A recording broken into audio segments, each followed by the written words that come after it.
Cool Figure TV.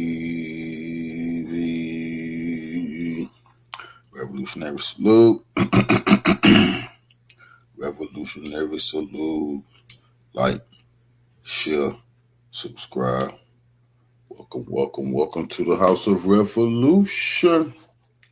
You know I'm your humble host, the Yamin of Revolution. We got a World War III update. We got weather wars. But before we get into that, y'all be sure to wipe y'all feet. That means hit the like button. You in the House of Revolution. Like, share, subscribe, support the platform, y'all. Well, it's a lot going on around the world. You're all in danger, and we have weather wars. Let's get into the content. Salute.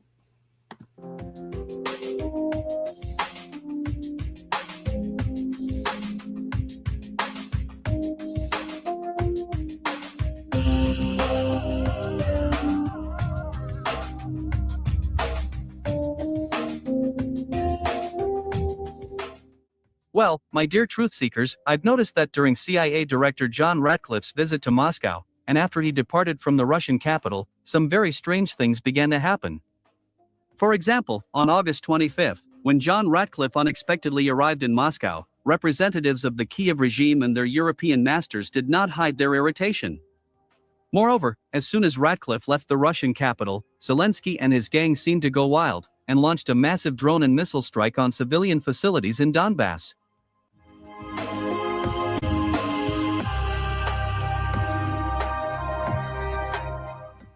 In particular, on August 26, dozens of Ukrainian cruise missiles and kamikaze drones rained down on Donetsk. Independent monitoring services have recorded several powerful explosions near the Donetsk city shopping mall. The official statement says that the main targets of Ukrainian drones and missiles have once again become civilian infrastructure facilities. However, the most tragic events unfolded in the Luhansk People's Republic.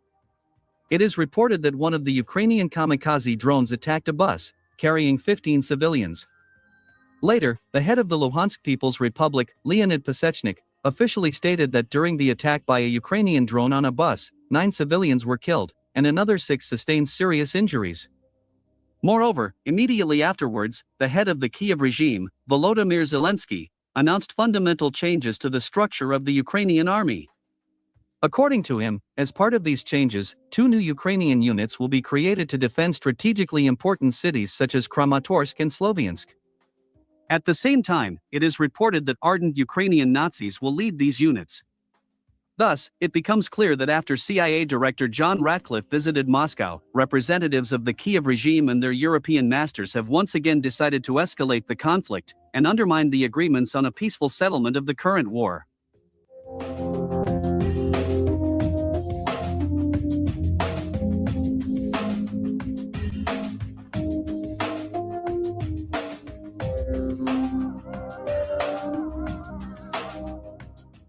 Meanwhile, although Donald Trump officially stated that CIA Director John Ratcliffe visited Moscow solely to discuss a peaceful settlement of the Ukrainian crisis with his Russian counterparts, many experts have questioned the US president's words. According to them, despite the intense political confrontation between Moscow and Washington, the American CIA and the Russian FSB maintained constant contact through secure communication channels. Experts are confident that John Ratcliffe came to Moscow solely to personally deliver an urgent message from the US president. Insiders in Moscow and Washington also added fuel to the fire. According to them, during his visit to Moscow, John Ratcliffe discussed not only Ukraine but also Iran with the top leadership of the Russian FSB. Reports indicate that the United States asked Russia to step up pressure on Tehran to resume shipping in the Strait of Hormuz. At the same time, insiders claim that Moscow has refused to help Washington with its problems in the Middle East, where the United States is at a clear impasse in its conflict with Iran.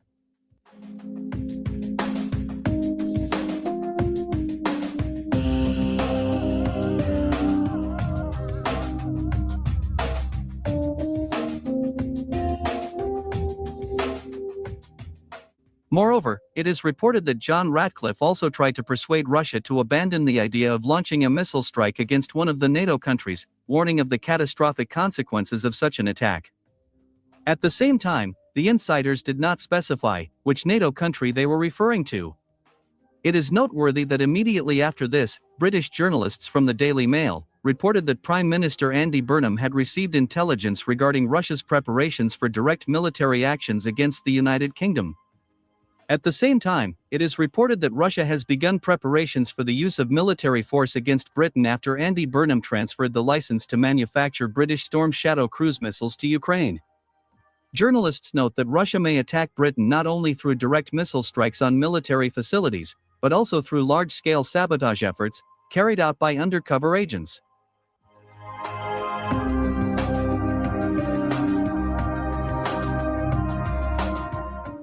Moreover, journalists from the British newspaper The Telegraph also added fuel to the fire.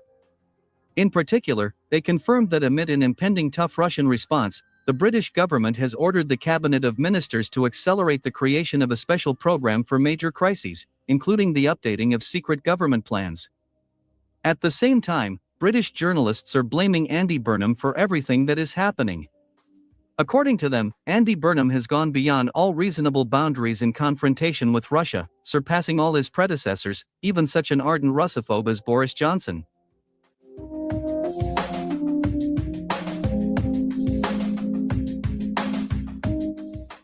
My dear truth seekers, let me to remind you that a few days ago, the newly appointed British Prime Minister, Andy Burnham, officially stated that London had transferred the technology for the British Storm Shadow missile to Kiev for its further production on the territory of Ukraine. It is noteworthy that Moscow's reaction was very harsh and immediate. Kremlin spokesman Dmitry Peskov stated that Britain continues to sabotage the peaceful resolution of the current conflict. At the same time, he warned that Russia would identify and destroy all facilities where Storm Shadow cruise missiles would be produced. Moreover, immediately after that, Russian Iskander-M ballistic missiles and Zircon hypersonic missiles destroyed 2 underground bunkers in Odessa. Later, representatives of the Russian underground in Ukraine confirmed that these underground bunkers were directly linked to the British Defense Department, and that dozens of high-ranking British Army officers were present there at the time of the Russian missile strike. Well, my friends, it seems that the predictions of many Western and Russian experts are gradually coming true. Allow me to remind you that many of them claim that sooner or later Russia will have to start launching missile strikes against NATO countries that continue to provide military support to the Ukrainian army. At the same time, it is reported that not only Britain, but also NATO countries such as Poland, Romania, Germany, and France could be hit. And the U.S. too. That's why the CIA chief fled to beg Putin. Putin wouldn't see him. But the Russian leader of their intel service let him know, yeah, you're on the list too. So you better mind your business because we already been warning y'all enough. That's just the truth. Be hit by Russian missiles. Meanwhile, the Russian army has achieved another success in the Special Military Operations Zone. So, a few hours ago, the Russian Defense Ministry announced that Russian units of the group of troops Vostok had completely liberated the settlement of Nezhenka in the Zaporizhia region. Thus, over the past 48 hours, Nezhenka has become the second settlement to come under Russian army control. My friends, let me remind you that yesterday, Russian troops also established full control over the settlement of Dolinka. Against this backdrop, it is also worth noting the success of the Russian troops in the Sumy region. A few hours ago, Russian units of the group of troops Sever established full control over the settlement of Pisarekva. Notably, the day before, the settlement of Novokonstantinovka also came under the control of Russian troops. Thus, it becomes clear that in the last days of the departing summer, Russia significantly intensified its offensive operations in all key directions of the front.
Here for Judging Freedom. Today is Thursday, August 27th, 2026.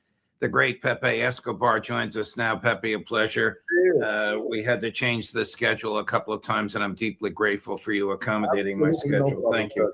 Thank you. Before we get to the latest on Iran and your tantalizing piece about can Trump obtain an exit without an exit, can Trump get an exit without calling it an exit, I must ask you a few questions about Ukraine because of all the sources that you have.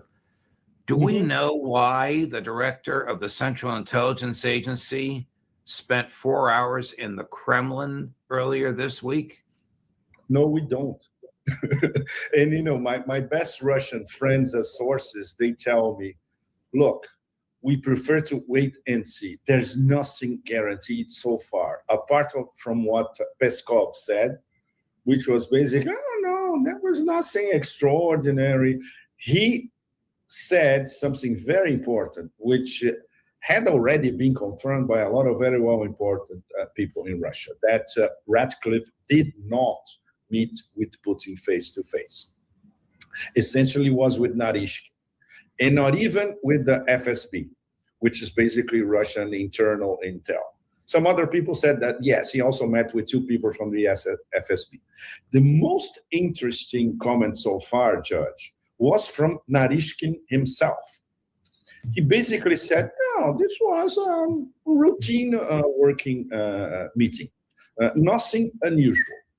But he also said, we discussed intel matters, of course, about a very sensitive area, which, of course, we all assume is Ukraine. But that's about it. So this is Narishkin speaking for 40 seconds, not more than that. And Peskov was reticent. Please go ahead. Here's Peskov speaking for 13 seconds, Chris, number 12. Okay. All I can tell you is that there were contacts through the intelligence services. I can tell you that there were no meetings with the Russian president, and that is all I can say on this matter. Of course, President Putin is briefed on everything immediately. A ridiculous comment from the President of the United States. This is on radio. The questioner is my friend and former Fox colleague, Glenn Beck. But you tell me what you think of the president's answer. Chris, number 15. The CIA director, ours, is in Russia. Rumors are saying Putin is going to test NATO resolve, all the way to speculation that is crazy. He's going to strike England, all the way to this is maybe the U.S. telling them about the Iranian sanctions, saying we're serious about them. Can you tell me why our CIA director flew in the middle of the night to meet with the Russians? Well, none of the above. He's there on, very sort of semi-routine. I hate to disappoint people. We would like to see the war with Ukraine end. Hasn't been an American government official in Moscow in 5 years. The first one to show up is Trump's CIA director, and Trump calls it semi-routine? Semi-routine. Narishkin said routine, Judge. It's not very far away. So obviously they don't want to talk about what was really discussed. There's nothing routine about it. They just want to keep it under wraps. No, absolutely nothing. Well, one of my good sources, he gave me a menu that was discussed. There's no confirmation. This comes from only one source. The menu was Ukraine, NATO, Iran, Israel, and Korea, which I assume is the very close relationship between Russia and North Korea, and the fact that South Korea is getting much, much closer to China now. So this was probably the menu. All right, one more on Ukraine before we go to Iran, because this stuff is so tantalizing and fascinating. Here's Victor Bout. We know who Victor Bout is. Yes, I met him in Moscow many times, of course. Okay, all right. His English, of course, is excellent. A couple of years ago, he was 250 feet below the surface of the earth in solitary confinement in Florence, Colorado for arms dealing until Russia and the United States exchanged prisoners. You remember who he was exchanged for? Brittany Griner, the basketball player. The basketballer, absolutely. All right. Now, we know that he is a close personal friend President Putin. So maybe what we're going to play now is what President Putin believes. You tell me, Chris. The essence of this is that Ukraine has already lost the war and Ukraine knows it. This is cut number 22, Chris. They know that Ukraine, in their last leg on infrastructure war, when the Russians as well, as our president mentioned, they open a Pandora box. So there is a winter season coming. There is no interceptors available to defend Ukrainian capital. Military-wise, this conflict is already lost. There is no economy left. There is no energy left. Russia will keep blockading the Black Sea ports and let West waste their last, attempts to squeeze the money. They're promising Ukraine too much. They have to go and borrow from all over the world with this money to buy the weaponry sent to Ukraine and neglect their own social care, health care, education. This is a recipe for the disaster for European future.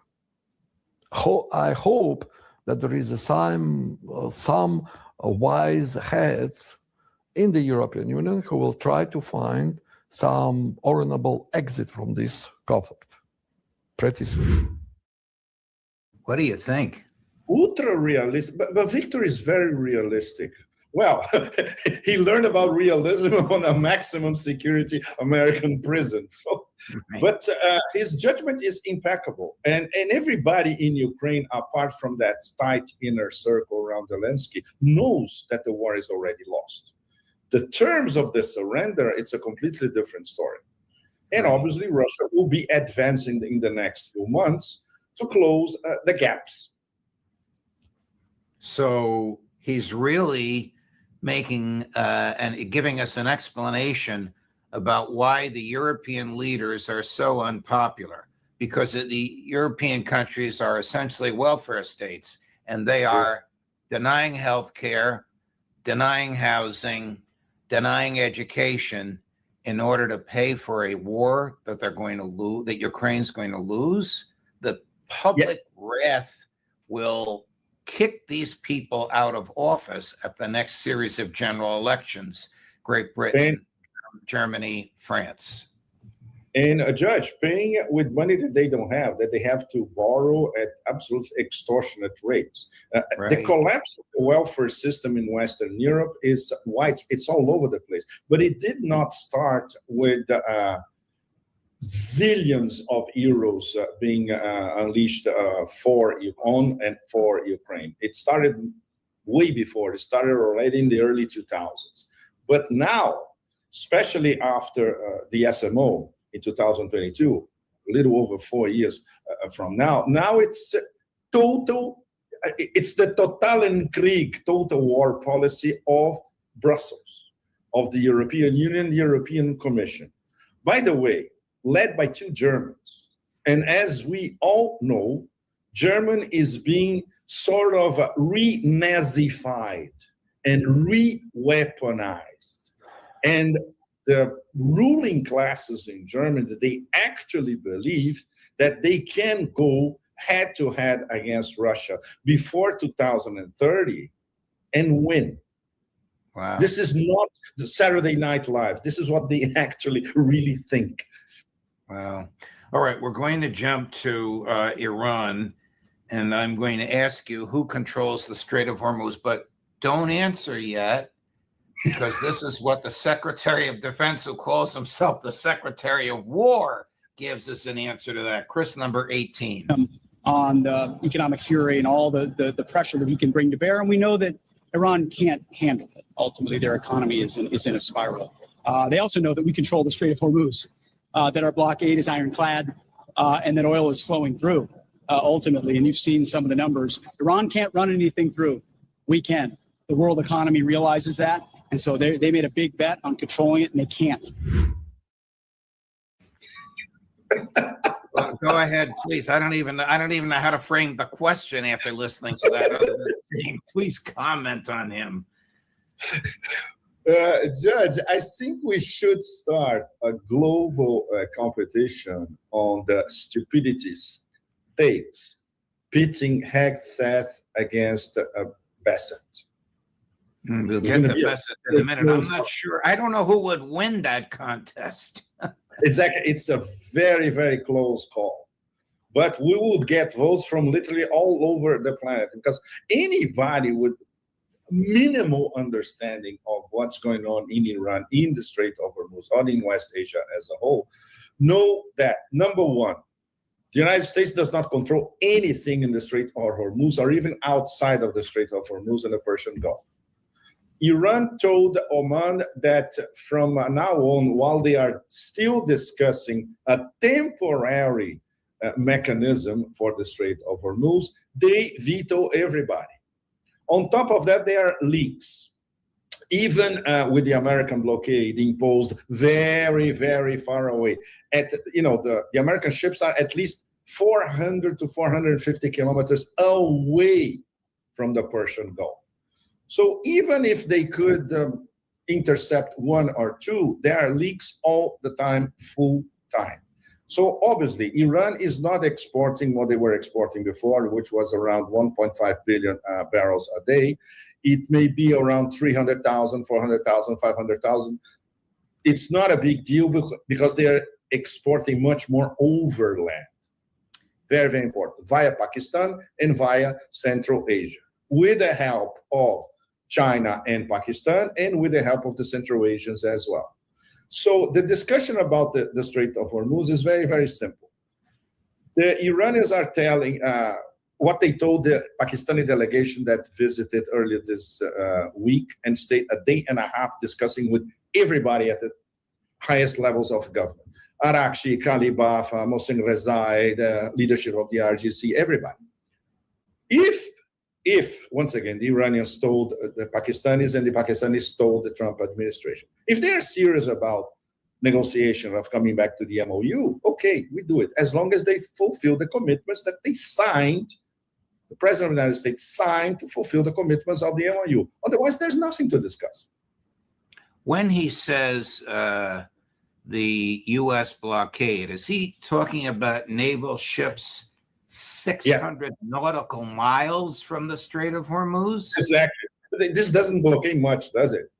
No. They are on the extreme end of the Gulf of Oman, bordering the Arabian Sea. That's very, very far away from the Persian Gulf. Right. All right. Before we get to your evisceration of Besant, I want to ask you the question that you asked your readers in your column this morning. Can Trump get an exit from Iran without calling it an exit? Which is exactly what, of course, we never know what goes on inside that larger than life brain, right, Judge? Right. But this is what he needs, and this is what he wants, and this is what he has been begging Field Marshal Asim Munir to get for him. And this delegation going to Tehran on Monday and Tuesday, led by Asim Munir, talking to everybody. And Asim Munir... The person to whom you're referring is the head of the Pakistani army, correct? You're absolutely correct. Yeah, Field Marshal, head of the Pakistani army, absolutely. Okay, continue, please. He talked directly with Mohsen Rezai, who is the man in power. Because Mohsen Rezai is the personal representative of leader Mojtaba Khamenei. And once again, I would say that the Taoist style patience of the Iranians is something extremely commendable. They listened to all that, and basically they said what they have been saying since forever. Yes, but they broke the MOU. We had signed a roadmap towards serious negotiations that might lead towards a deal, and they blew it up. We would come back to the negotiating table as long as there are reciprocal moves. And that's where we are at the moment. Because once again, if Trump wants an exit or an off-ramp that he can sell to domestic public opinion as an off-ramp, he's going to have to make some concessions. If these concessions are simultaneous to Iran making some other concessions, let's say a slightly more, less hardcore transit system in the Strait of Hormuz, he can sell it to U.S. public opinion that my coercive policies work. So that's the heart of the matter, in fact. All right, this photo is what Trump himself posted of himself last night. On the left, as you face it, President George W. Bush, mission not accomplished, 2001, 2021. We know that it was a disaster, talking about Iraq. On the right, he claims there's a picture of the old Ayatollah that he and Netanyahu murdered. Mission accomplished. And there he looks very Caesar-like with the planes and the ships behind him and the American flags fluttering. I mean, does he really think this moves the Iranians, or doesn't he realize this reinforces their view of his cognitive degradation? I'm trying to be charitable here. Cognitive degradation. That's exactly what it is. Well, in several circles, not to mention public opinion across Iran and public opinion across most of West Asia and the rest of Asia, for that matter, people laugh at it. They just laugh because nobody takes it seriously anymore, because it's completely disconnected from reality. So the leadership in Tehran is their reason is more sophisticated. If they see acts connecting to what the Americans should deliver according to the MOU, example, beginning of sanctions relief, finally unblocking those $6 billion that are in Qatari banks that came from South Korea, and they start to discuss even a temporary new system for the Strait of Hormuz, of course, the Iranians will go for it. But there is a difference in tone and in drive between, for instance, the civilian leadership, Ghalibaf, Arakshi, Minister of Foreign Relations, etc., and Mohsen Rezai, and the top IRGC commanders, which are much more radical. So it would take an action by the Trump administration so revolutionary in terms of believing in diplomacy, in real diplomacy, in making concessions, for them to, okay, let's keep going. And let's have, let's say, a joint statement signed by both sides. And then we start what should have started when they signed the MOU, a period between 60 and 90 days of real discussions. Until we don't have an act from the US, nothing's going to happen. All right. Before we go to Besant, how was this viewed in the capitals of India, China, and Russia? B, and in Tehran? So the sort of A is, how foolish did he appear in Asia? And B, how prepared are the Iranians for this so-called second level of sanctions? The economic D-Day. Well, from the major players, let's go straight to Russia and China. Both officially via their Minister of Foreign Relations. In the case of Russia, came directly from our friend Maria Zakharova. Completely illegal, and we're not going to support it or respect it or follow it or whatever.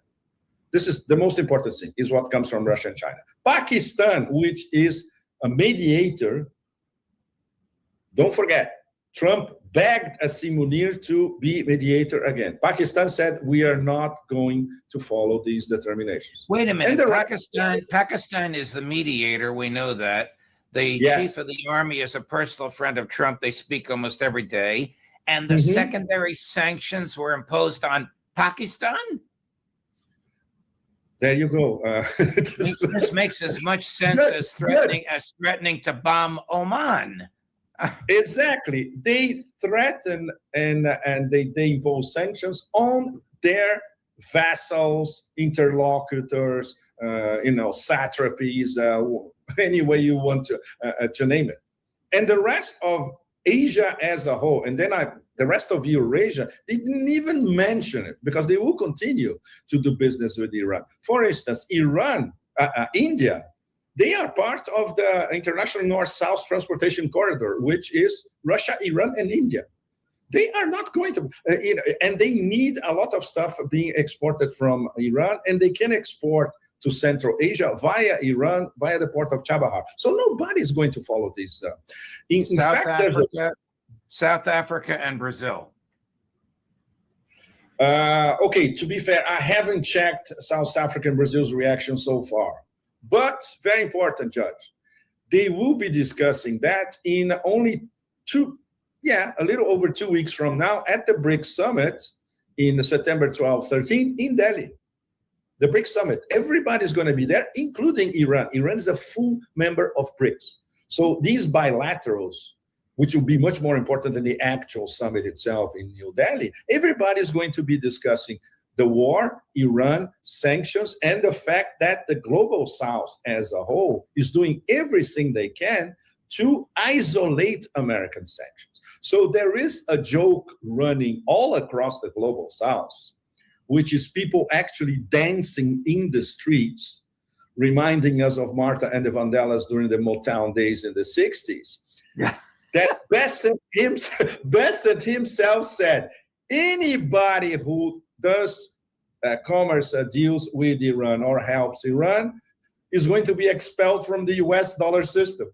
And the whole planet said, yes, baby, let's dance, because this is what everybody wants. Wow. Bessent has in 1 week succeeded in making a fool of himself, both with the U.S. bond markets, where the yields are now so high as to wonder why they're even trying to do this, and now with the so-called economic D-Day.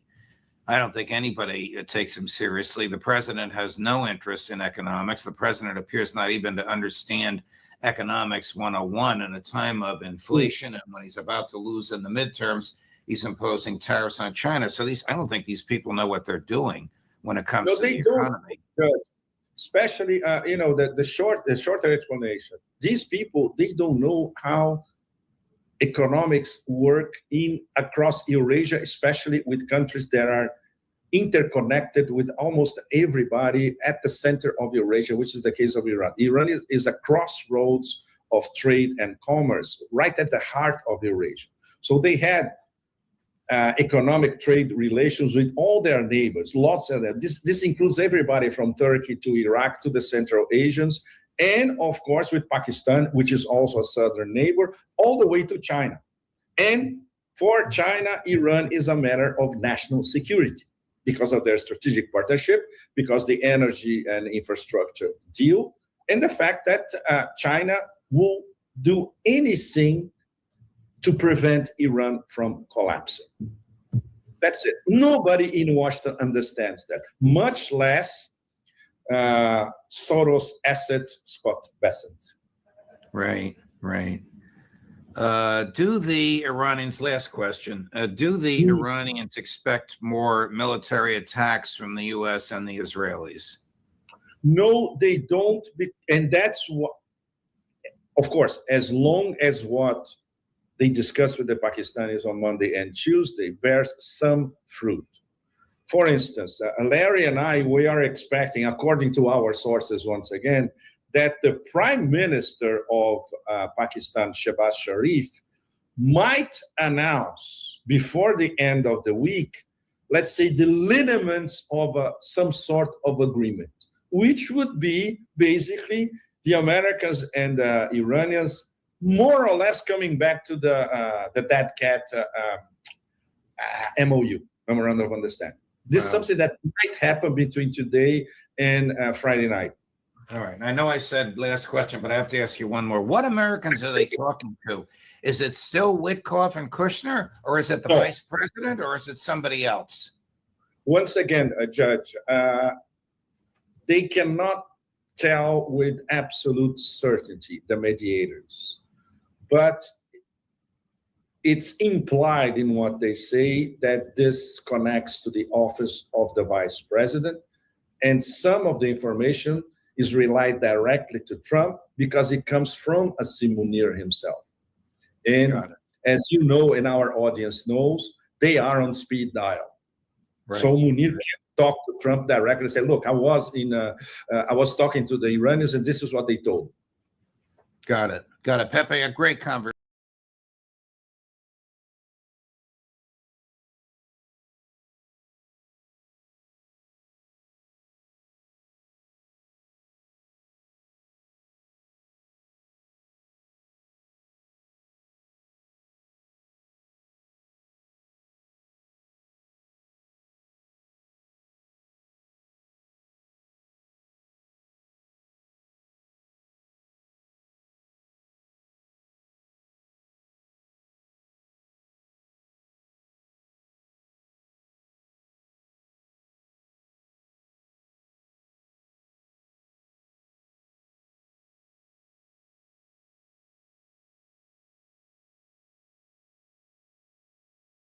Unsustainable losses and limited battlefield gains.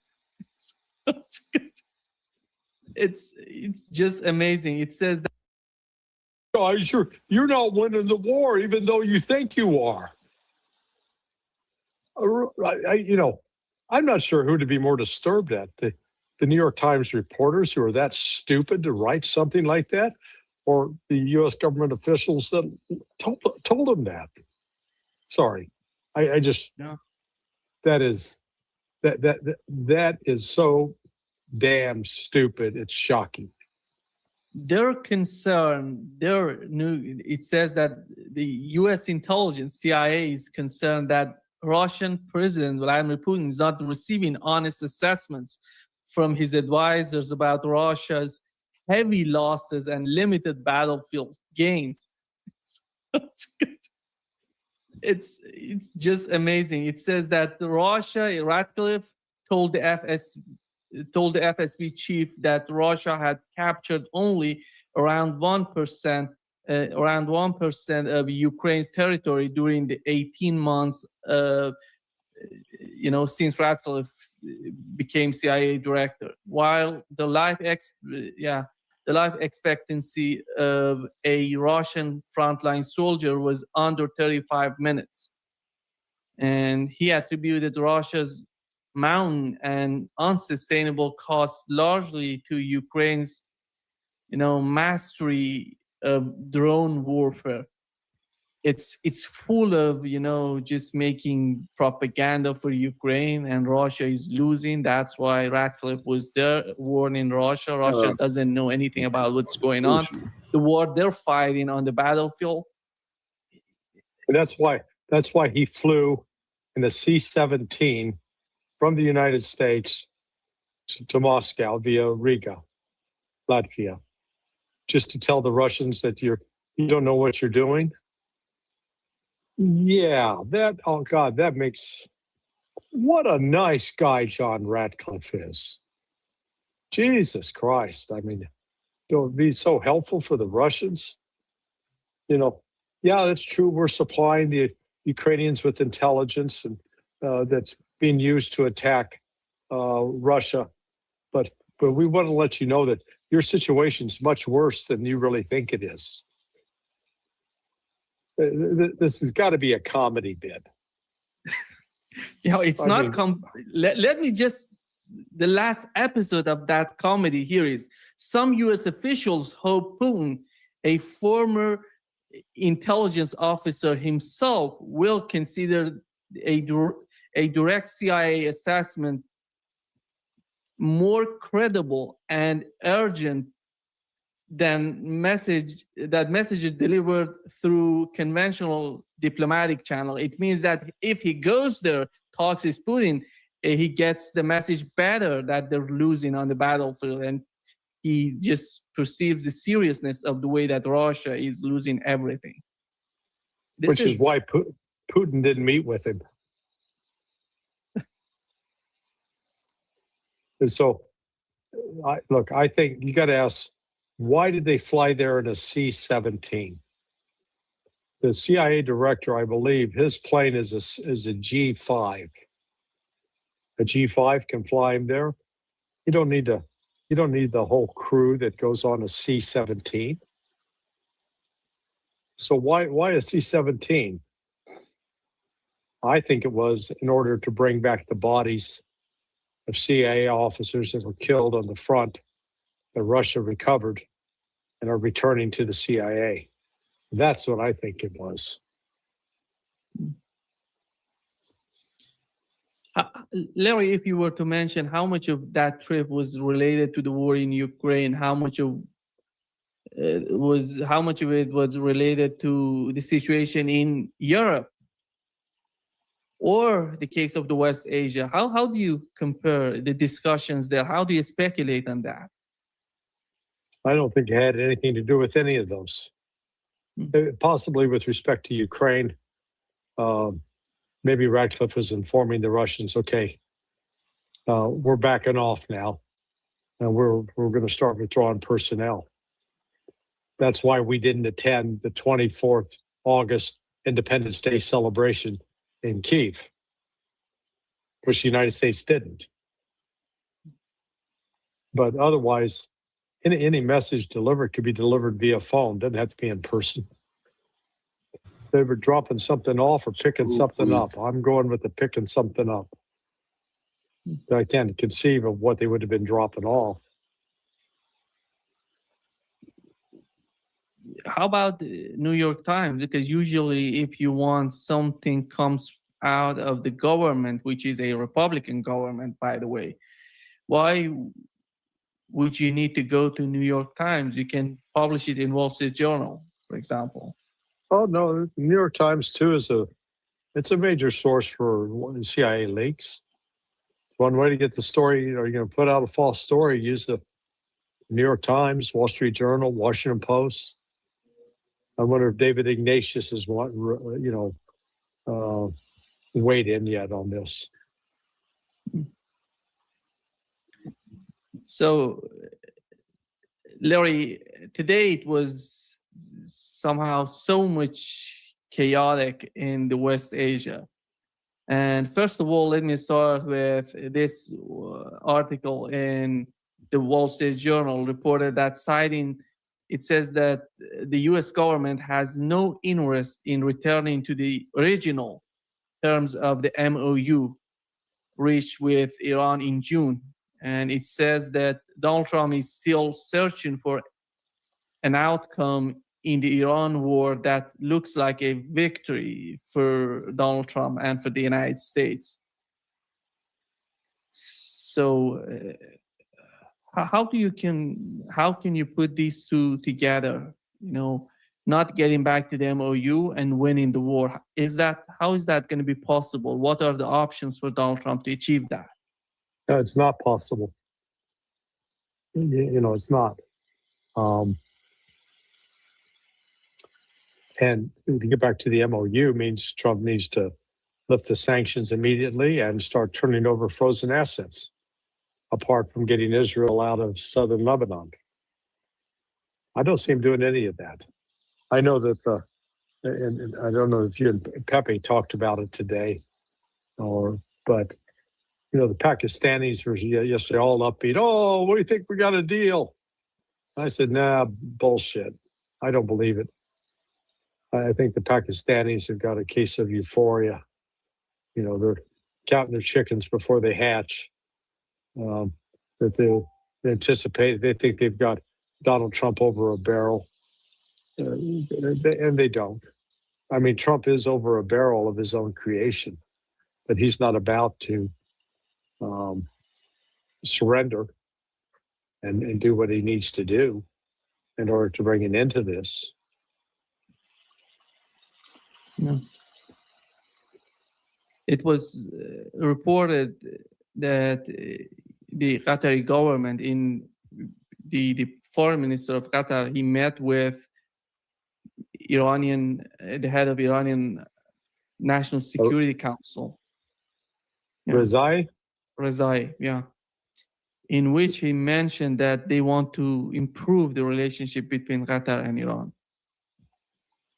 And they're prepared to do everything. And today we've learned that Kuwait and Pakistan, they have signed a new military and security agreement. And who's sending the Qatari government to Iran? Do you think it's the United States? Is the Qatari government out of their necessity? Yeah, I think it's good. Qatar out of its own necessity. Because remember, they share an oil field with Iran. That liquid natural gas that they pull out of the same field that Iran does. So the two have talked about cooperating on that in the past. So yeah, this is. I don't see them doing this at the behest of the United States at all.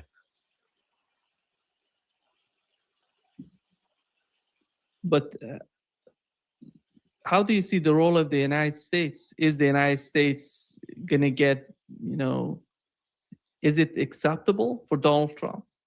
Because it doesn't matter if they cooperate with Iran, if they have, But is what acceptable to Donald Trump? Yes, the improvement in the relationship between Iran and Qatar. I would say that's one of the red lines in Washington, not to let. Well, I guess it depends on what that improvement entails. To the extent that it shows that Qatar is now going to be cooperating more with Iran in the future, yeah, that'll probably piss the Trump administration off, but what are they going to do about it? They're the ones asking Al-Thani for $1 trillion. And Al-Thani, the Qataris have already given him a brand new aircraft. What the hell? What else does he want?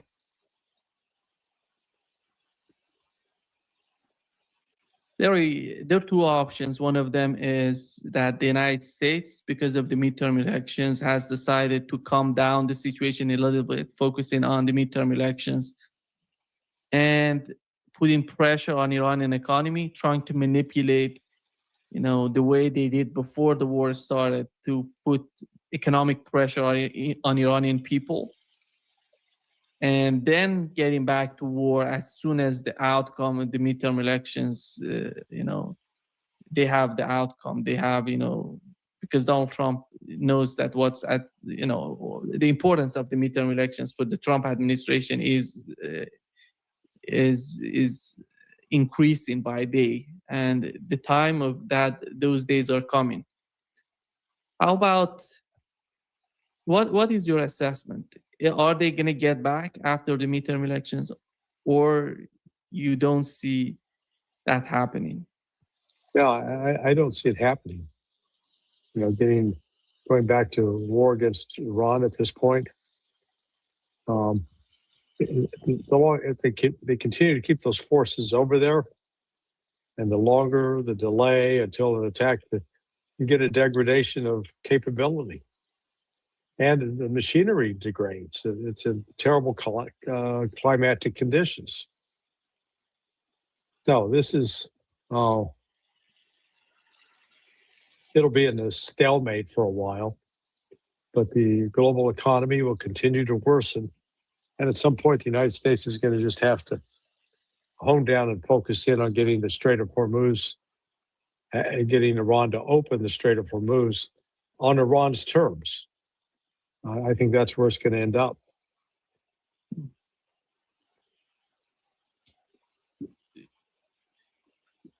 Do you feel that, let's assume Ratcliffe was asking something about the case of Iran. Today I talked with Andrei Martyanov. His understanding was that it was all, or basically more about Iran and the war in the West Asia. Let's assume that. If that was the case, what is the United States going to ask Russia to do for them, to facilitate, to help them in this ongoing conflict? Have Iran open the Strait of Hormuz. But Iran, Russia said no. And Iran's not going to open it just because Russia asked.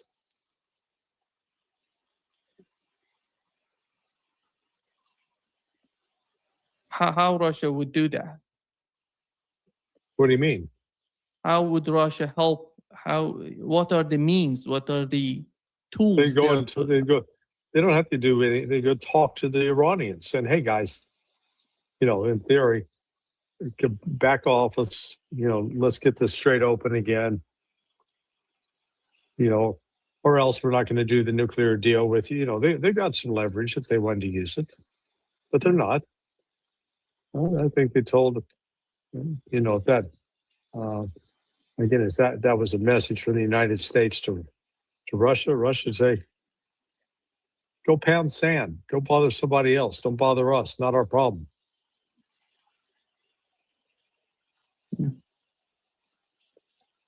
Larry, do you think that Kuwait is separating itself or is by joining Pakistan? What does that mean for the security architecture of the region?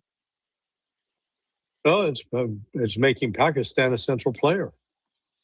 So now it's got agreements with Kuwait, Saudi Arabia, maybe next up Bahrain, and then if it aligns itself with Iran, then all of a sudden you've got one country that's a central point around which they organize. So, Pakistan becomes the glue that holds them together.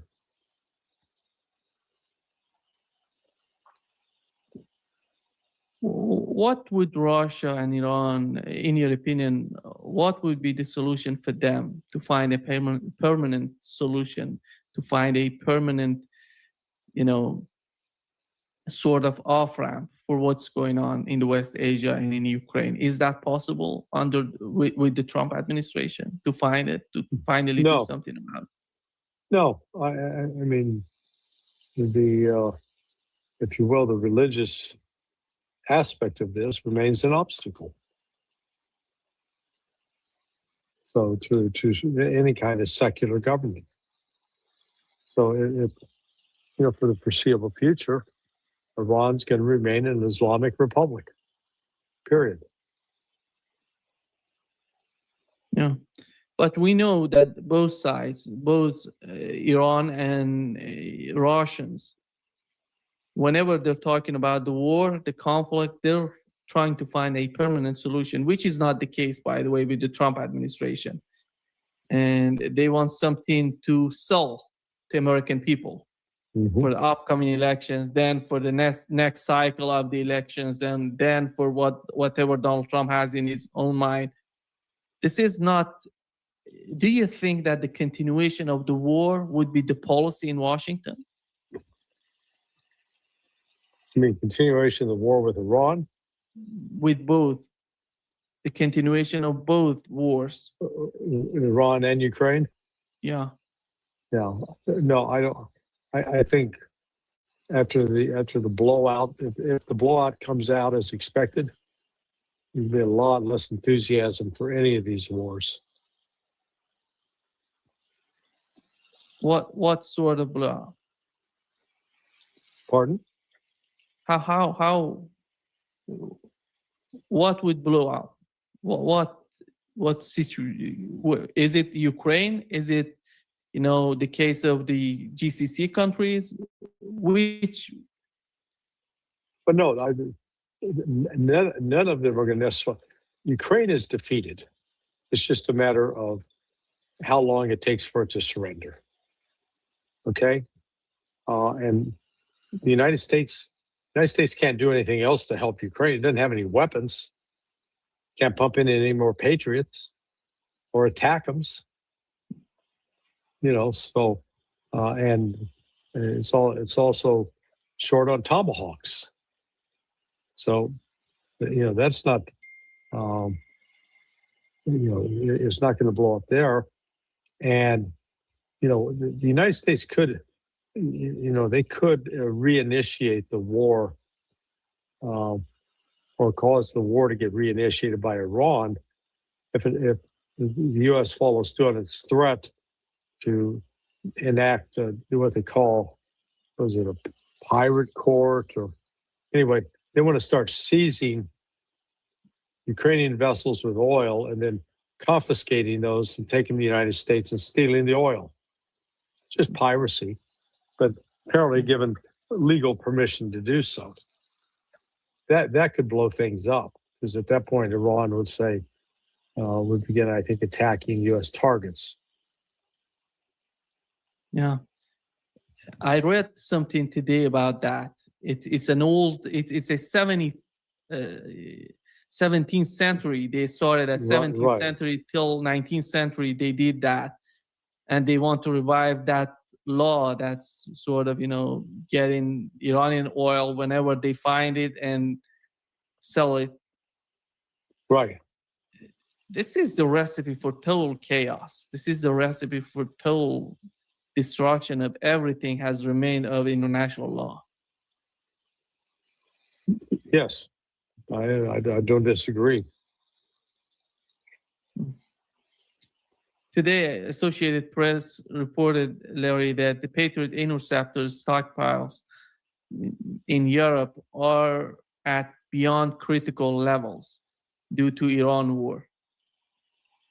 And again, they're saying that a senior official, U.S. official, said that in the event of a Russian ballistic missile attack on a military headquarters or power plant, for example, NATO would be in a similar position to Ukraine and be forced to take punch after punch in the mouth. And did they send all of these Patriot interceptors to Ukraine, and Ukraine just used all of them? They didn't send them all. They sent about, what do you mean, recently or originally? I'm talking about during the war, not recently. During the war. Yeah, so during the war, they sent about 1,000, a little less than 1,000. Hmm. How many missiles does Russia have? Ballistic missiles. We don't know. They have never. Well, estimated in the thousands. Hmm. And Iran drones, same answer. They got lots. So you're going to use 2 Patriots against each inbound threat, drone or ballistic missile. If the total number that I've been through this before, the total number the United States produced as of the end of January 31st, December 31st, 2025, was 4,620 total. So now we're saying this for purpose of clarity. And let's say that Iran has 3,000 missiles. It was estimated at the start of the war that's how many they had. Okay, do the math. You're going to shoot 2 Patriots for each missile, right? Yeah. That's 6,000 Patriots, right? Mm. But they only have 4,620. So they're out. And that's assuming that 1,000 hadn't been used in Ukraine, which it had, and that another 1,000 had been used for allies. Another 1,000 were used, or 800 used in Israel last year, the 12-day war. We almost got rid of 3,000. We got 1,620 left. How many missiles can they defend against? 3,200, 3,300. It just doesn't make sense. The numbers don't add up. Do you think that Donald Trump is getting the intelligence from, the right information, or the intelligence from various parts of, I would say with CIA, FBI, whatever they have, they're providing Donald Trump with? Because when he's concerned about Vladimir Putin not getting the right information or the intelligence, how about him? What does he know about what's going on in two wars in Ukraine and in the West Asia? What is your assessment of that? Donald Trump is out of touch with reality. Strait of Hormuz is open. The Iranian military is destroyed. Great. Then what is it that we're doing with sanctions and why? Does that make sense? He named, I don't know if you saw the Lake of Ontario being renamed by Donald Trump today. Yeah. It's the Lake of America. You're gaining a lot, Larry. Yeah. I mean, the Gulf of America, he said that we have two right now, the Gulf of America and the Lake of America. Yeah. Everything's named America. It's just, it's embarrassing. Because we put a name on it, so what? You know, only half of it falls within U.S. territory. The other half falls in Canada's territory, and Canada is going to still call it Lake Ontario. And the United States can't force Canada to adopt the name. So this is, I'm thinking of Gordon Lightfoot's song, "The Wreck of the Edmund Fitzgerald." You know, he sings about the lakes, but particular, I think, is Lake Superior that did the ship in. The Great Lake they call Gitchigumi.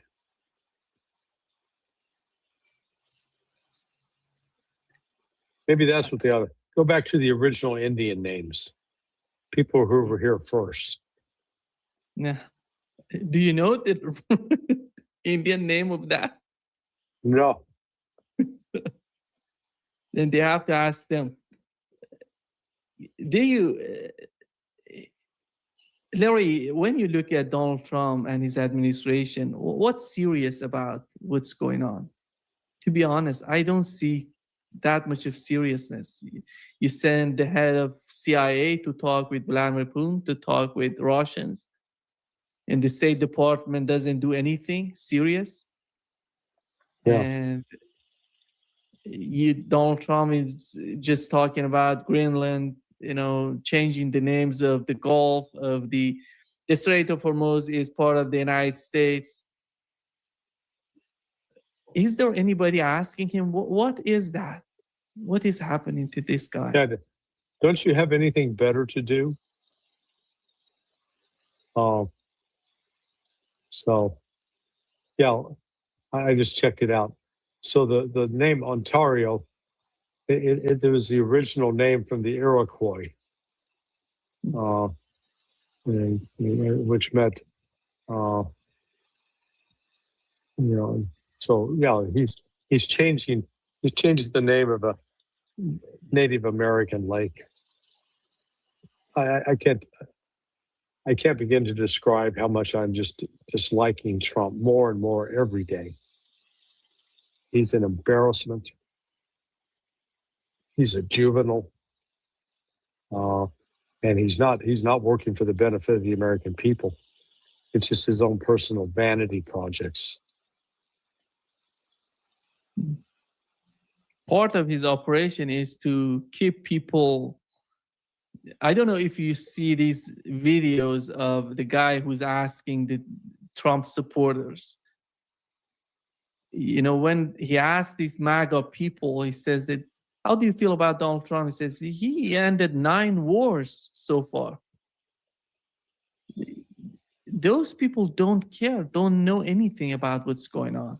Yeah. They're just... No, they get fed a line of propaganda, they believe it. His entire presidency now is based on a lie, one lie after another. You know, he hasn't done a single thing that he promised to do.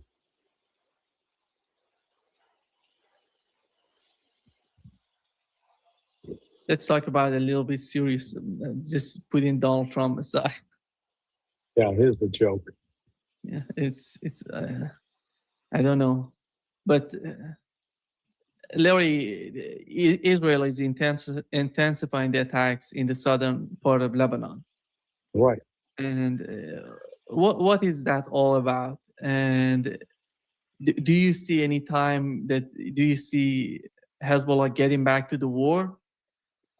Or I thought they would. I think they definitely have the ability. I don't know why they're not. Candidly, I think they're missing in action. The Israelis want to do ethnic cleansing of the area. Get rid of Lebanese people, including Hezbollah. That's simple. They're going to create, at a minimum, a buffer zone. A dead man's land. That nobody can live there.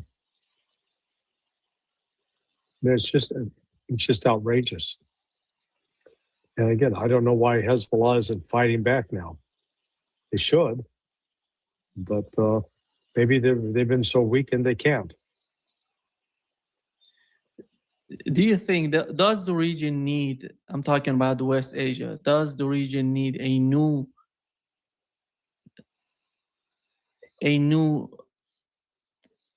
I don't know, mediator, if we can call it, or because when it comes to Saudi Arabia and Iran, you cannot simply bring these two countries together. China did that.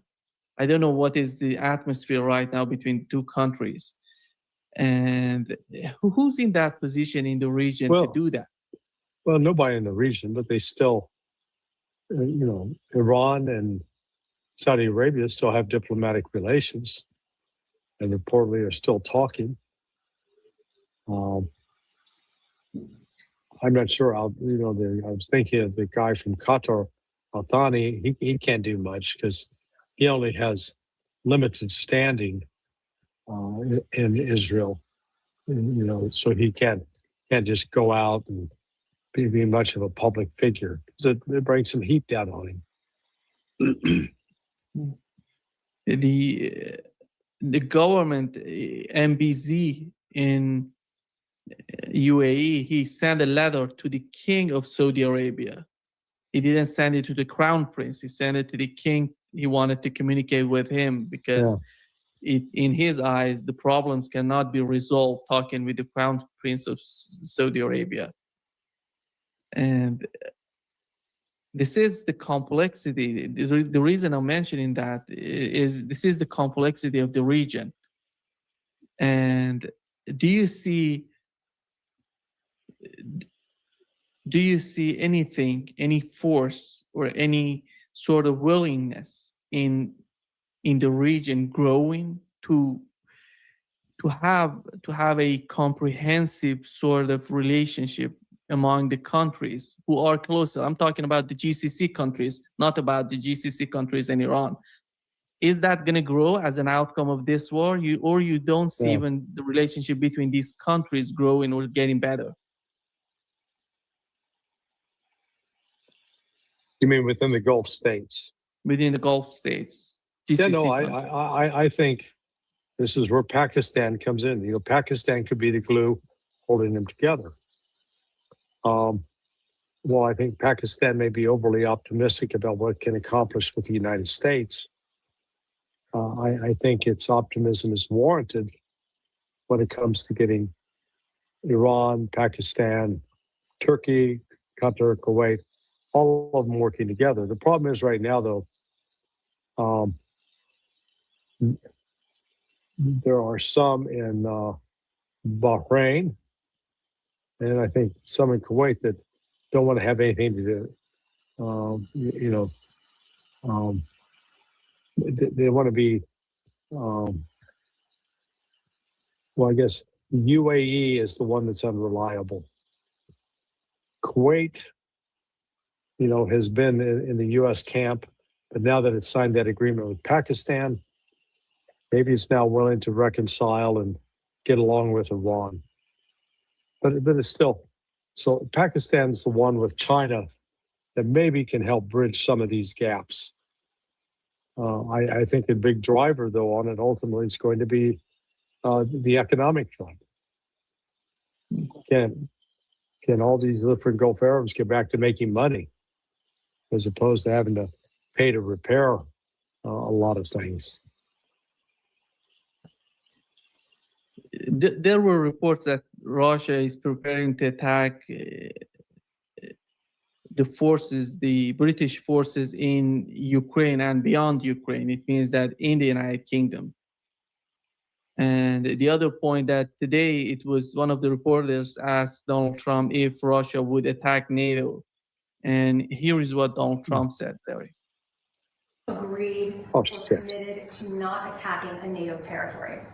I've had good talks with him. He's not going to be attacking a NATO territory. Mr. President, Yeah. Have you heard what he said, Larry? Sorry about that. Yeah, let me. Okay, you sent it. Now we got double. Okay. You're back. You're back. No problem. Have you heard what he said? He You were said saying that, about Russia. yeah, I heard you said Russia. it was about, Russia attacking NATO. And they're talking about Russia would attack the United Kingdom, NATO. And today Donald Trump said, I had a good talk with Vladimir Putin. He's not going to attack NATO territory. Yeah, he's talked to Putin. I don't think so. But you got to listen to what Maria Zakharova said this morning, or said today.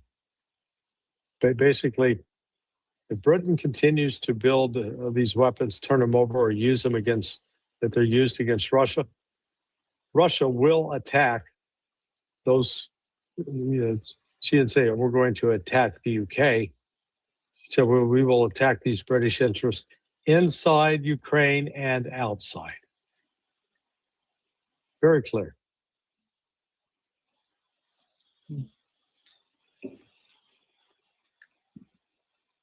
The other point that Donald Trump was asked today, if he's going to put pressure on China. And he was asked why not sanction Chinese banks doing business with Iran. He answered, How do you know? How do you know I'm not? Yeah, exactly.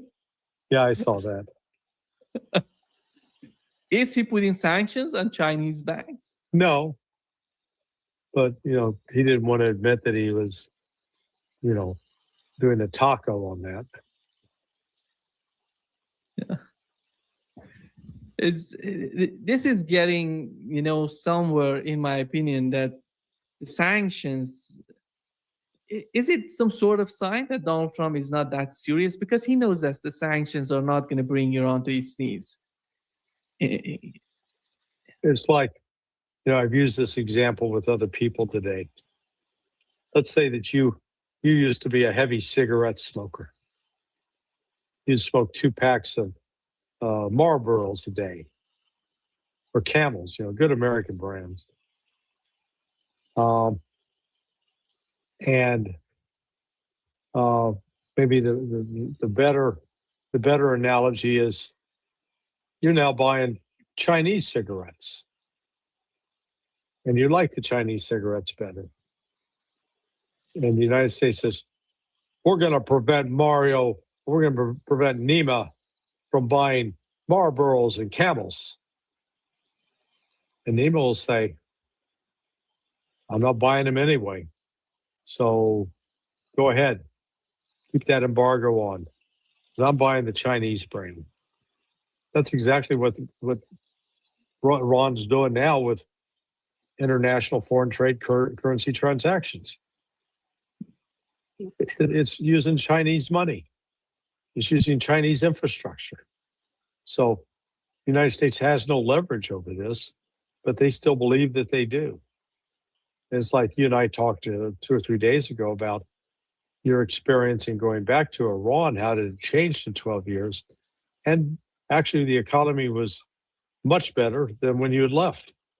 And the purchasing power parity numbers, the PPP, show exactly that.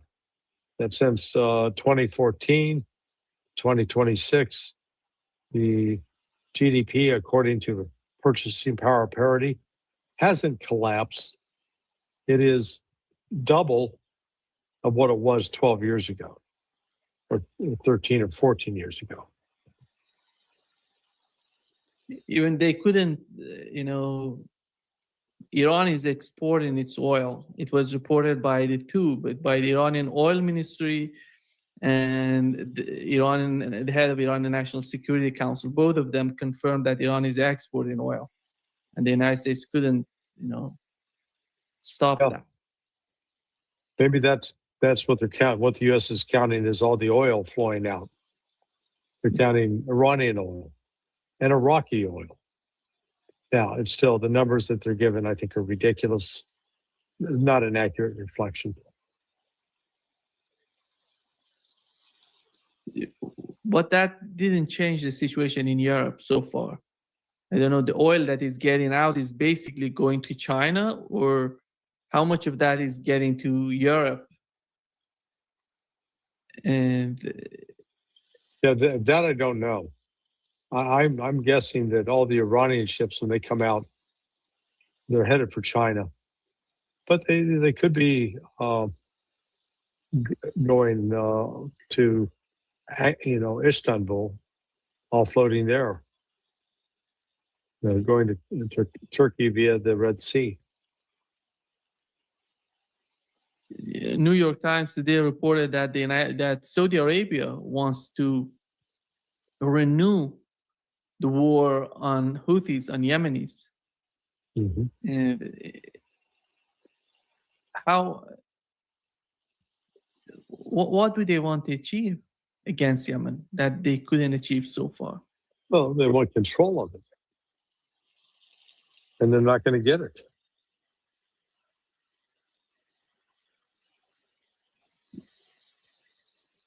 But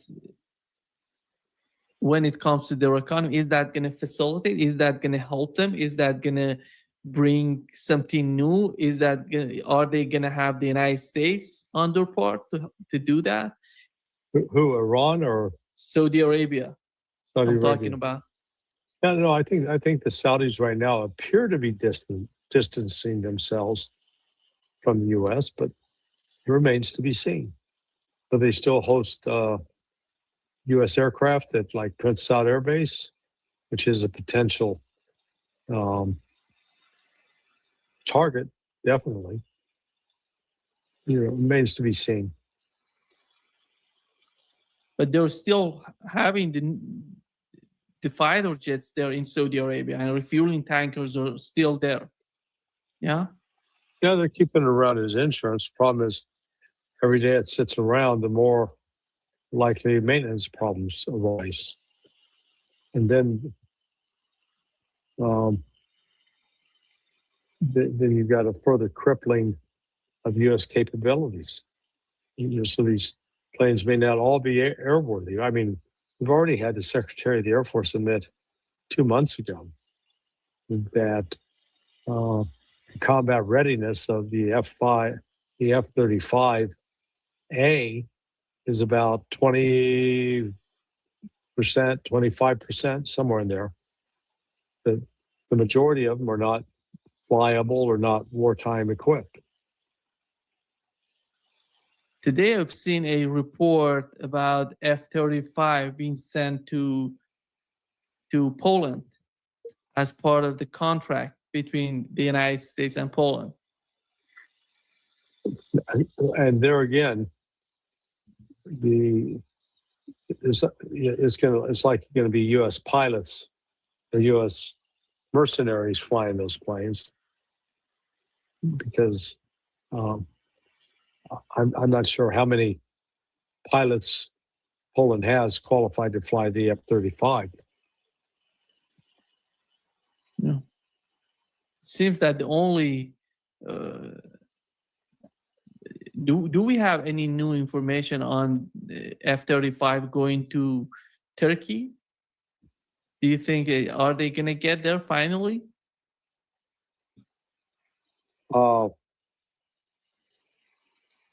No, I mean, Turkey is not going to get into the EU, and I think if this Mecca pact holds up, they'll be likely moving into a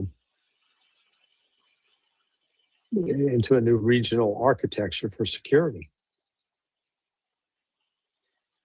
Today on X, we had some sort of fight going on between the head of Iranian parliament and Scott Bessent.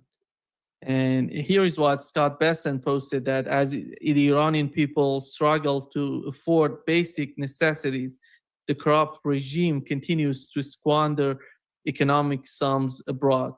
And instead of funneling billions of dollars to its terrorist proxies, the regime should spend the money for its people. And here is the response of Ghalibaf, the head of Iranian parliament. Instead of funneling billions of its terrorist proxies, Israel, and 750 bases, this failing empire could spend the cash on its own people. But nah, that's make too much sense for this regime. Scotty, man, and just me sarcastic being to Scott Bessent. Right. Your credibility is underlined. Do something. And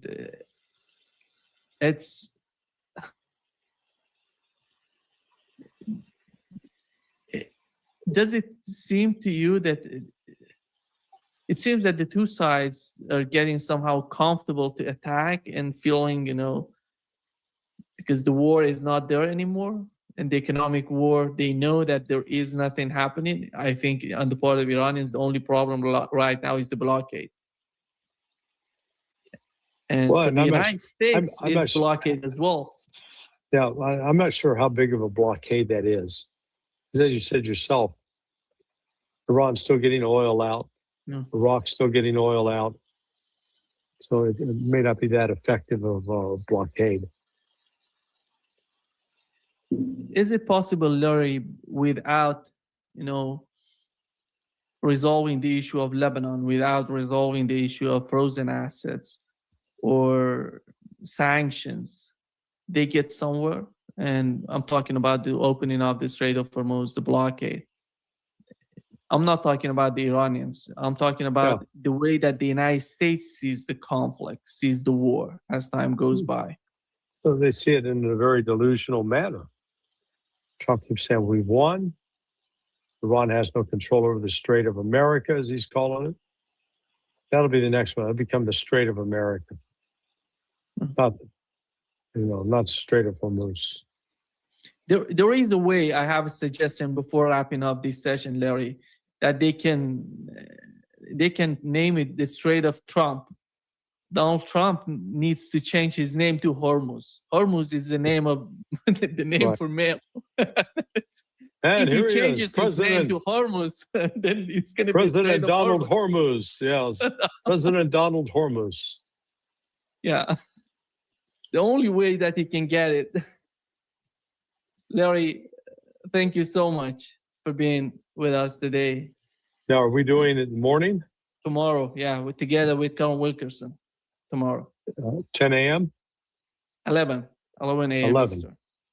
All right. I will be there. Yeah. And we'll see you tomorrow at 11. Yeah. And looking forward to seeing the good Colonel. Yeah, exactly. Colonel going to join us. All right. We'll talk to you later. See you soon. Bye-bye. Bye.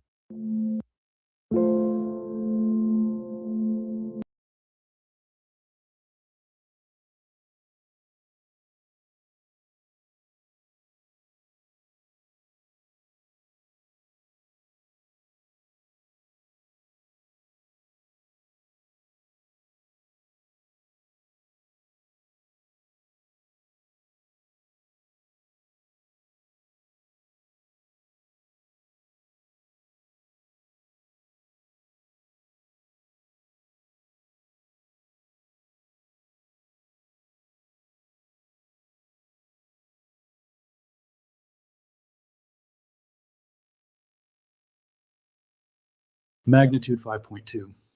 That's the number that just got attached to a mountain on the Nepal-Tibet border. And for the first 2 days, everyone, including seismologists, treated it like an ordinary earthquake. It wasn't one. USGS went back through the seismic data and found no tectonic rupture underneath that region at all. What their instruments actually picked up was something stranger, a mountain collapsing with enough force to register on its own as a 5.2. And that's not even the strangest part. More than 1,300 people are still missing. Over 165 are confirmed dead. And downstream, a river that has no business moving like this rose 9 meters, close to 30 feet, roughly the height of a 3-story building, in about half an hour.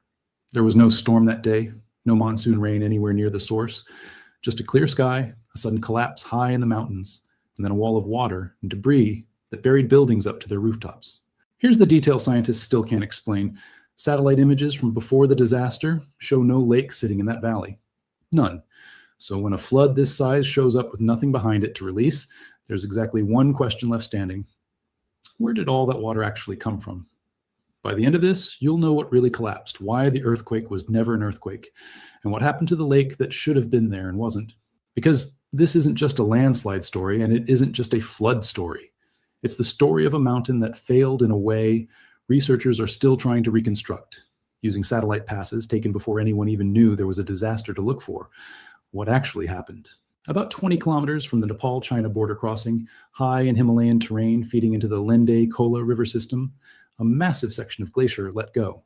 Professor Rana Bahadur Kayasta, who heads the Environmental Science Department at Kathmandu University, describes it as a huge ice avalanche breaking free from a glacier in the wider Langtang region. Satellite analysis puts the failed section at around 5,100 meters, about 17,000 feet, roughly the cruising altitude where small planes fly, and it dropped more than 1,200 meters, nearly 4,000 feet, almost straight down into the valley below. Picture that for a second. That's not a landslide creeping down a hillside. That's a mass of ice and rock in near free fall for most of a kilometer, hitting the valley floor with enough energy to pulverize solid rock on impact and throw debris outward, which is exactly why the cell phone footage from the area looks like something out of a disaster film. People are running. Some are filming instead, which is its own kind of unsettling to watch. Once that mass hit the valley floor, it didn't behave the way a similar event did earlier this year in Blatten, Switzerland, where the debris landed and simply stopped. Here, it fragmented, tore up loose sediment as it moved, and this is the critical part, entered the river system directly. That's where a simple glacier collapse story stops being simple, because a glacier collapse on its own doesn't explain a flood wave big enough to raise a river 9 meters in half an hour, why the sequence keeps getting rewritten. 2 days ago, the working theory was straightforward. A magnitude 4.4 earthquake near the border triggered a collapse. That order made sense on paper. Earthquakes destabilize slopes all the time. But once USGS reanalyzed the long-period seismic waves against fresh satellite imagery, that explanation collapsed along with everything else. The signal wasn't coming from underground. It was coming from the impact of the collapse itself. So the sequence flips entirely. It wasn't earthquake then collapse. It was collapse that generated a seismic signal, upgraded afterward from 4.4 to 5.2. That reversal changes the whole question scientists are chasing. It's no longer what triggered the earthquake. It's what made a glacier and a mountain slope fail together on a clear, sunny day with nothing resembling rainfall anywhere nearby. Nobody downstream saw this coming because there was nothing to watch for. No storm building, no warning system tuned for this. The danger started miles away, high in terrain most people in the valley couldn't even see from where they stood. And by the time the river showed any sign of what had happened above it, the flood wave was already on its way down to meet them. If you want the full picture on this as it develops, including where the water mystery goes next, this channel is tracking it closely as new information comes in. But the missing lake isn't the only thing that doesn't add up. What satellite images revealed after the collapse raises a bigger problem than the one it was supposed to answer. Here's the number that actually matters more than the 5.2, 9 meters in 30 minutes. That's how fast the Bode Koshi and the connected river system rose once the debris finally gave way. For comparison, a genuinely dangerous flash flood might climb a meter or two in that same window. 9 meters is a wall moving through a valley, and that wall didn't come out of nowhere. This exact river has done something like this before. 14 months ago, the same general drainage flooded catastrophically after a glacial lake event further upstream. It's possible that history is part of why the death toll here isn't even higher than it already is.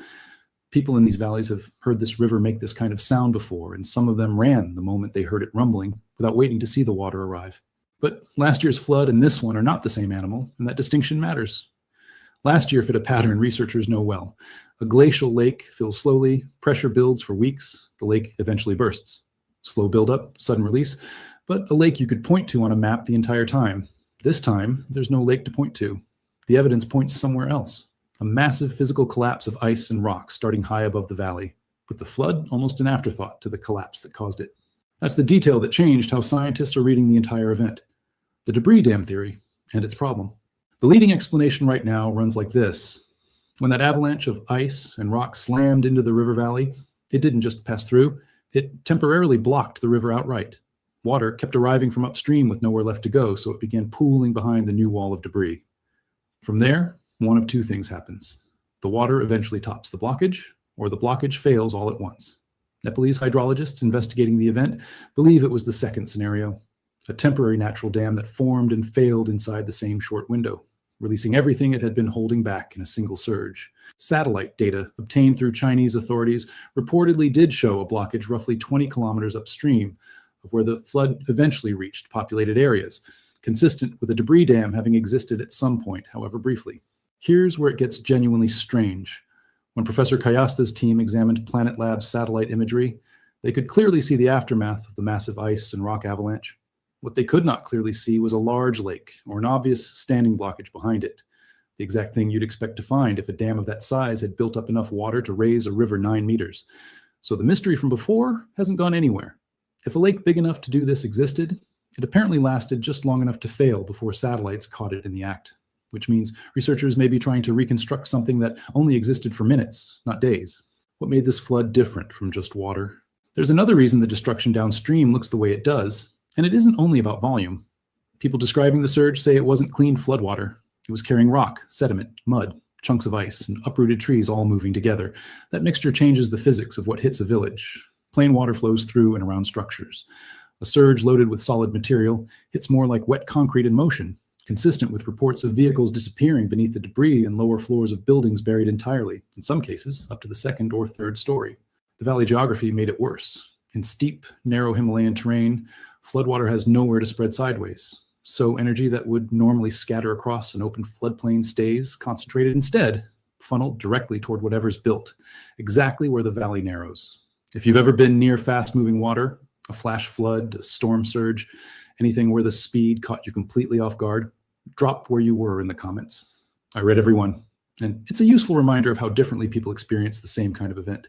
Because the explanation still isn't finished, scientists still have to answer why a glacier and a mountain slope failed together on a clear day with no storm anywhere near it, and what they're finding points somewhere that raises its own uncomfortable questions. 7 meters, that's roughly 23 feet of water that, according to a report Professor Kayasta received from contacts on the Chinese side of the border, may still be sitting behind an upstream blockage right now. Not a live instrument reading. A secondhand account, already hours old by the time it reached him. But if it's accurate, it means this event might not be over. That single detail is why authorities haven't relaxed. When something on this scale happens, a valley doesn't just reset once the first flood wave passes through. Loose rock is still sitting up there. Pieces of ice can still break off. And other channels nobody can currently see could already be blocking themselves the same way this one did, quietly, with no signal until they fail. So if there was never a proper lake to point to, where did the original water come from? Professor Kayasta's working answer involves something most people have never thought about: crevasses. Glaciers aren't solid ice all the way through. They're riddled with deep fractures, and meltwater can flow into those cracks, travel through the glacier's interior, and pool in hidden pockets far beneath the visible surface. Think of it less like a lake sitting in a bowl and more like water trapped inside a sponge, invisible from above until the sponge itself breaks apart. If a large section of that fractured glacier suddenly fails, everything stored inside it releases together all at once: water, ice, rock, sediment. That would finally explain a flood with no lake behind it, because the lake was never sitting above the ice. It was hidden inside it. But that may still only be part of the story. What's clear is that this collapse happened without a trigger that fits the usual pattern. No rain, no obvious cause. So what actually failed the slope? Landslides in this region typically follow monsoon rainfall. Heavy, sustained rain that saturates a slope until it finally gives way. That didn't happen here. It was a sunny day. No storm system moved through the source area in the hours or days before the collapse, which leaves a harder question standing. If it wasn't rain, what made a stable mountain slope and the glacier sitting on top of it fail at the same moment? The leading possibility under investigation is heat, not water. Sustained high temperatures in the region can increase glacial melt, and that meltwater doesn't just run off. Some of it works its way into those same crevasses, lubricating the base of the glacier from underneath, almost like grease working its way under a heavy object resting on ice. At the same time, warming can destabilize the frozen rock surrounding high-altitude glaciers, rock that's normally held together by ice acting like natural cement. Loosen that cement, and both the ice and the rock around it become candidates to fail together. Here's the part that doesn't add up cleanly, though. Scientists have not demonstrated a precise trigger for this specific collapse. It would be premature and inaccurate to say climate change caused this exact event on this exact day. What can be said with far more confidence is the broader pattern. The Himalayas are warming faster than the global average. Glaciers across the range are thinning and retreating, and researchers have been increasingly concerned about exactly this kind of cascading hazard. Ice, rock, and water failing together for years now. This river system already gave one warning. 14 months ago, the same drainage flooded after a glacial lake event. Now, a second extreme event has come down essentially the same valley, but this time, the mechanism wasn't a slowly filling lake bursting open. It was a sudden, massive collapse high above the river that generated its own seismic signal on the way down. And that raises the one question nobody has fully answered yet. If this wasn't a lake bursting and it wasn't rainfall, and scientists still can't name the exact glacier involved, how many other slopes across this same warming range are sitting in that same fractured, unstable state right now, waiting for their own version of this to happen without warning? Let's separate what's actually confirmed from what's still an open question, because this story has shifted twice already, and honesty matters more than certainty here. Confirmed, this was not an earthquake that triggered a collapse. USGS reanalysis of long-period seismic waves shows the sequence ran the other way. A massive glacier and rock collapse generated a seismic signal equivalent to a magnitude 5.2, upgraded from the initial 4.4 reading. Confirmed, there was no rainfall event capable of explaining this. It happened on a clear day. Confirmed, satellite imagery shows no large surface lake in that valley, either before or after the collapse, which is exactly what makes the flood volume so hard to account for. And confirmed, tragically, over 165 dead, more than 1,300 still missing, with search efforts complicated by the fact that more than 300 of those missing are foreign nationals who were in the area as tourists. Still unknown exactly which glacier failed. Be skeptical of anyone online naming one with total confidence, because the scientists studying this directly haven't done that yet either. Still unknown precisely where the water came from, though the leading theory involves meltwater trapped inside fractures deep in the glacier, released all at once when the ice gave way. Still unknown whether that report of roughly 7 meters of water sitting behind an upstream blockage is still current or already outdated by the time you're watching this. So here's what to actually watch for going forward. First thing, official confirmation of the source glacier, and whether that upstream blockage Professor Kayasta's contacts described is still holding or has already released. That answers whether this is genuinely over or whether a second wave is still possible. Second, whatever comes out of a fuller satellite pass of the crevasse system in that area. If researchers can map where meltwater was pooling inside the ice before the failure, that tells us whether this was a freak, one-time event, or a warning sign for other glaciers nearby, carrying the same hidden water right now. And the third one is the big one, whether any similar slopes across this same warming region show the same fracture patterns. Because if the mechanism here really is warming ice, destabilizing rock from the inside, this valley may not be the only place capable of producing an event like this without a storm, without a lake, and without warning. What we can say with confidence is this: the Himalayas are warming, glaciers are retreating, and researchers have been watching for exactly this kind of cascading failure, ice, rock, and water together, for a while now. What we can't yet say is that this specific event proves that theory. That distinction matters, and it's worth holding on to even as more dramatic footage keeps surfacing over the next few days. Subscribe if you want the follow-up the moment new satellite data or an official glacier ID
In today's video, we'll be looking at more creepy and strange TikToks. What's up with these floods? Terrifying aerial view of the Nepal floods. How are they just filming this right here? That's what I'm You have to saying. Ask yourself that. I know there's people everywhere and people have cameras, but this is very suspicious. What's going on? Not gonna lie, a lot of these videos have been suspicious to me. You know what cracks me up? When we were younger, like kids and teenagers learning about history, and whenever we read about the Holocaust or slavery or anything of that nature, we would say, oh, I would never let that happen. That's crazy, because if it were me, I would da da da da. Well, the time has come. And what are we doing? You're letting that be you. Like, what are we doing? What are we doing? We're just sitting here. I don't know how y'all are going about your normal day-to-day. You're going to work. You're paying these imaginary fake bills with this imaginary fake money that shouldn't even exist in the first place.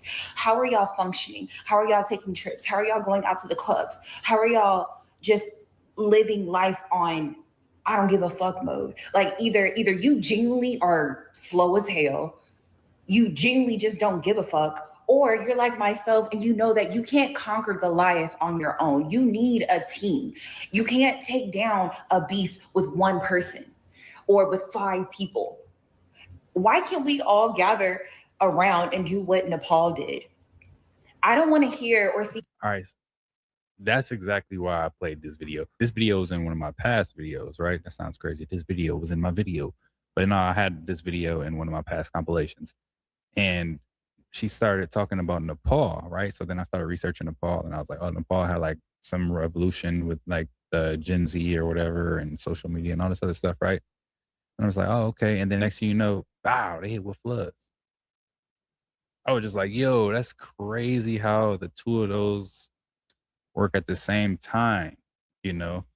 Maybe she was on to something. Any more posts about what these governments or these quote unquote elites are doing every day, and we're not doing anything about it. The only place that had balls was Nepal. So I'm looking for the people with steel balls, heavy balls of steel. Because I can't. I don't know how y'all are functioning and pretending and going on about your lives like nothing is happening while they are literally trying to kill us. Yeah, I can't. How can I see New York City from 100 miles away? Does that mean the earth is flat? Does it? I don't know. Y'all let me know. This was a plane until we watched the video. Until what happened?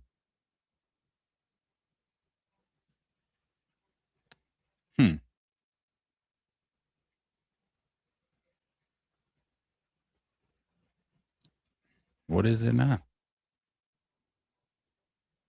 I think that they're going to have to stage an alien invasion. They're going to have to use a lot of weapons we've never seen or experienced before. We're going to have to destroy a few American cities. You know, we're going to have to lock people in their houses while the alien warfare is going on. Think about this. Think about this. By the way, I know that there's CFOs and CEOs of big companies that listen to this show. They are all in agreement with me. They're all in agreement with me, by the way. And it is not nice. It is not nice. But you're going to have to be locked in your house while fake aliens rampage through the streets. There's nothing. I can't lie to you. I'm not going to lie to you people. I'm not going to lie to you people. I'm not going to lie to you people. It would be nice if you got health care and the retirement and we stop polluting the rivers. Grow up. You're going to have to be locked in your house while fake aliens rampage through the streets. We're going to have to use electromagnetic pulse weapons and sound waves and crazy shit.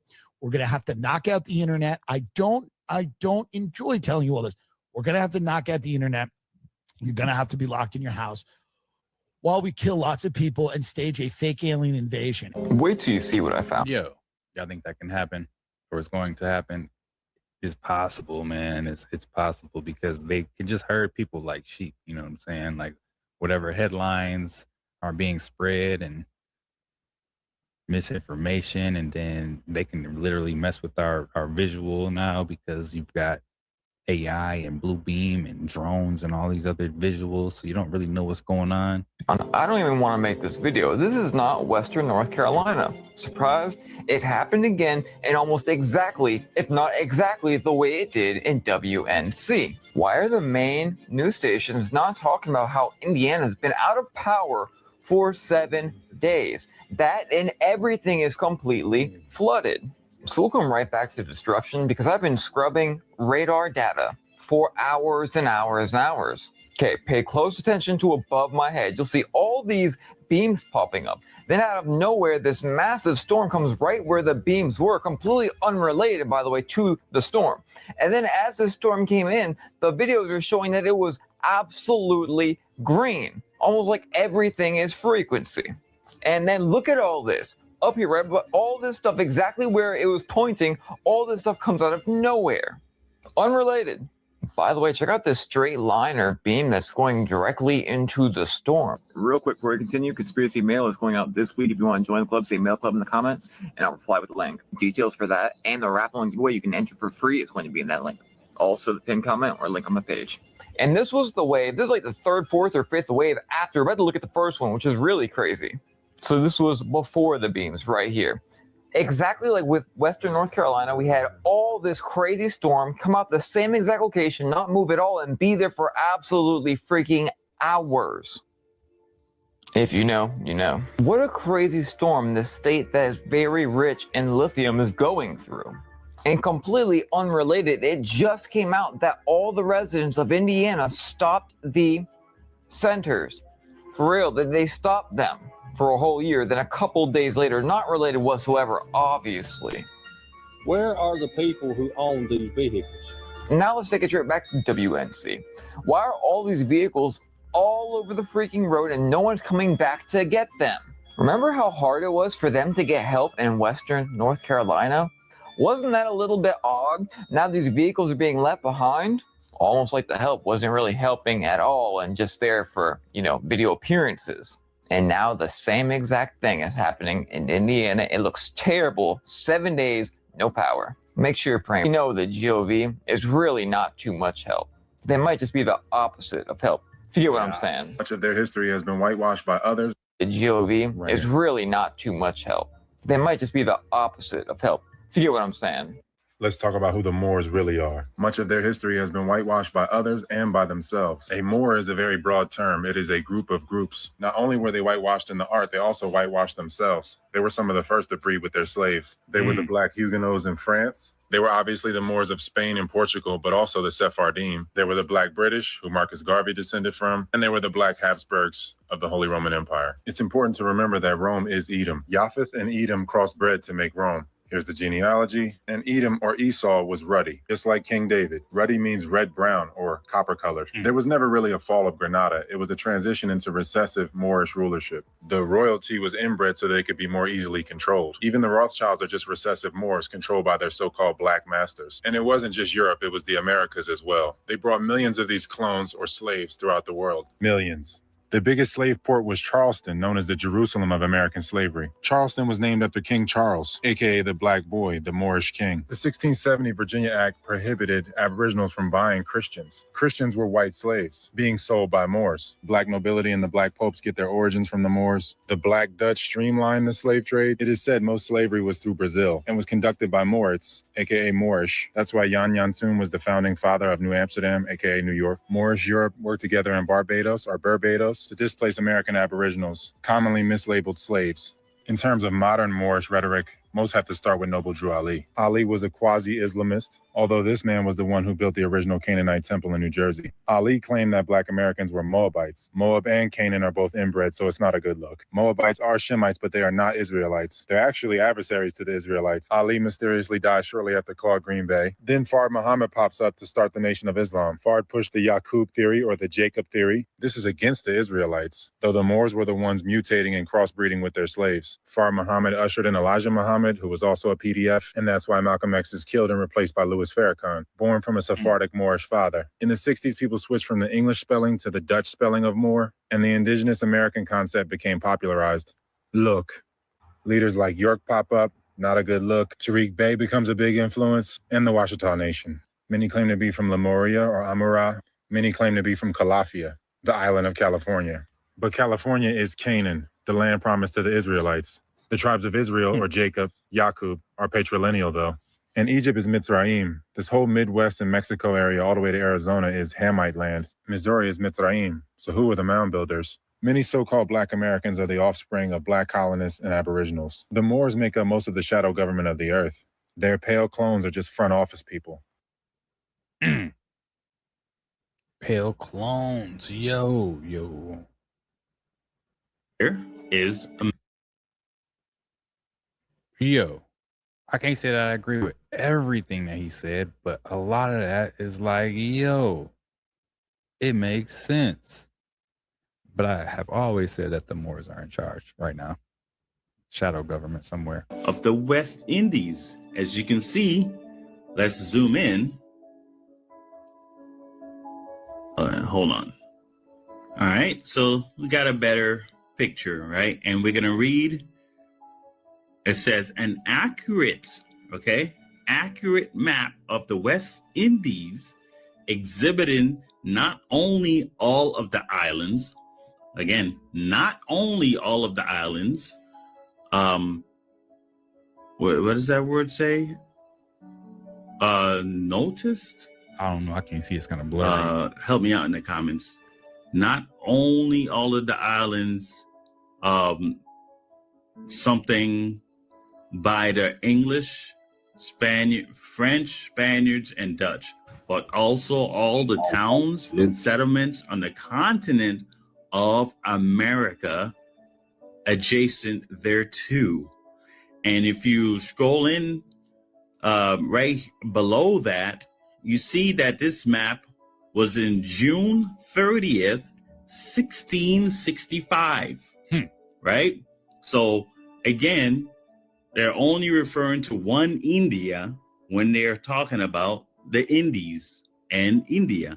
Because again, 1947 was the only time East India was called India. The whole time it was still called Hindustan and Hindostan and what's it called? Bharat or something like that. So I'll pull up a map so you can see when it was literally still called Hindostan. But before we do that, you see Florida, Georgia, South Carolina, all these maps. This is in America, the West Indies in the 1600s. Here's the map during the time that America was called India. They knew that this place existed. So if they would have mistakenly gone to America thinking it was Hindustan or Bharat, they would call America New Hindustan or New Bharat or something like that. All right, so let's watch this. All right, so here's a map, and we are going to read the bottom right. It says, a map of the American Indian nations. A map of the American Indian nations adjoining to the Mississippi, West and East Florida, Georgia, South and North Carolina, and Virginia. Let's see if it has any more. Okay, now here. Okay, guys, we're outside. This is real life. Look at the sun. It's not a good. Let me show them. You're too far zoomed in. All right, whatever. We got green sun. Anyway, guys, this is real life. I'm trying to get the sun. Guys, this is not fake. We are really outside, and look at the sun. It's not a good clip of the sun, but that's the sun. In real life, like, it looks more better than that. Yeah.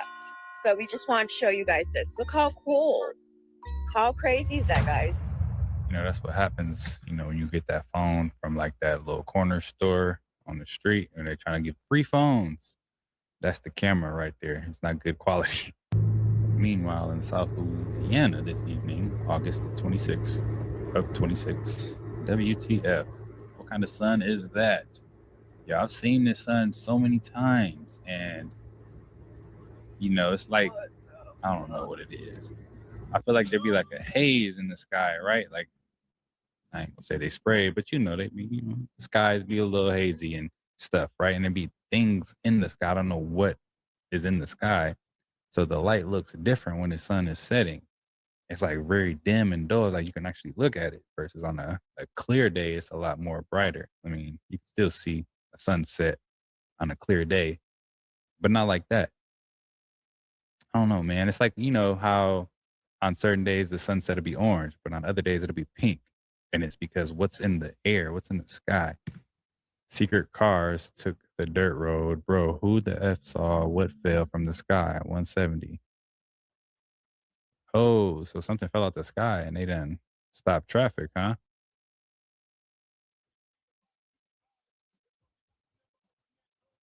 Dang, they've been on that road for a minute because everyone's out of their car.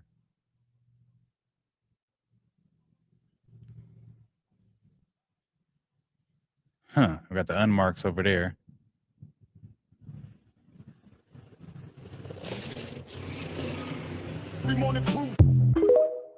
What do you guys think it was? What fell out the sky? Every rainy season in Thailand, something that looks like a giant eye appears on this mountain. It's found in Pu Lanka National Park near the Naka Cave Trail. Over time, water slowly wore away the sandstone, creating this eye-shaped pool. That's why it's called the Naga's Eye. The Naga's Eye. The Naga's Eye, huh?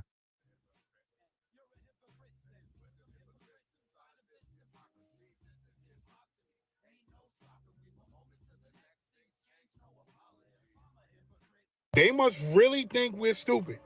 So y'all remember that video of Scarlett Johansson when she was on the red carpet and somebody walked behind her and then they disappeared and the whole internet went crazy? And you have video after video of people trying to break it down, trying to find out who that person was, and to no avail, we couldn't find out. And they just swept it under the rug. Let me refresh your memory real fast. This is the video right here. Philip Seymour Hoffman winning for Best Where did she go? Well, now Scarlett Johansson is Yeah. finally speaking out about it, and they're making it seem like it didn't happen. Look at this shit. Woman walks behind you, and it looks like she fully disappears. Do you know what I'm talking about? No. You know what he's talking about. Watch this video. This is real. Take a look at this. And what was the highlight of the evening for you tonight? Philip Seymour Hoffman winning for Best Actor for a Drama. Where's she go? Oh my God, that is my You mom. knew about it. You knew about it. Wait, what? That's my mom. Wait, let's watch it again. That's your mom, but what? That Look woman at it with one the more dark time. hair Yes. is my mother. That's your mom. Yeah. Philip Seymour Hoffman winning for Best Actor Where's for a she Drama. go? Very, And where? Now watch what she said. I've been looking for her for like the last 15 years. Yeah, okay. You see how she tried to play it like it never happened? When was this? When did that happen? Yeah, okay. Okay. Right. My main channel has 33 million. Live Speedy has, I might be wrong, I think 12.4 million. Speedy Boykins, my clips channel, has 2 million. And I have another channel, it's called Speed Universe. I think it just hit 2 million or 3 million. And each of them is different. How are they different? My main channel is just everything raw, you know, just my like my actual raw full live streams. Live Speedy is just the highlights of each of the live stream. Speedy Boykins are like a minute and under clips or 2 minute clips or 13. Sometimes it'd be a 13-second clip of the live stream. And Speed Universe is like another version of Live Speedy, but in a different format way. You know what I'm saying? Tell me more. Okay, so say if I flew on the bird in Cambodia, the live Speedy video would be like Speed flies on a bird and blah blah blah in Cambodia. And Speed Universe would be like, it would be like another title and like a different thumbnail, just like a different feel. Yeah. Into Live Speedy, but it's different. Yeah. And coach, he dropping the game right there, y'all. Speed's a smart guy. One of the best streamers on YouTube, man. So, I mean, I'm about to drop me another channel, you know what I'm saying? 7X James. Go ahead and search it. We're going to have clips from here on there. You know what I'm saying? If you don't want to watch the full 30, 40, 50-minute video, you can go watch the little 2-3 minute TikTok over there. Then we're going to have the 7X shorts. You feel me?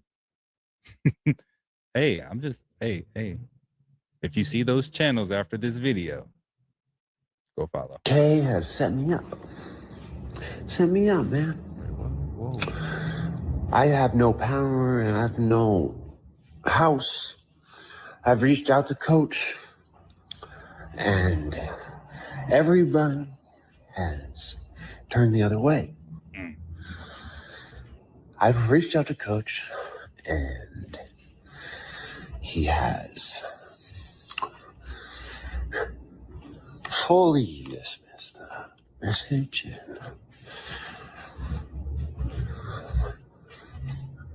You guys are cutting my power off. Wait, what's going on with him?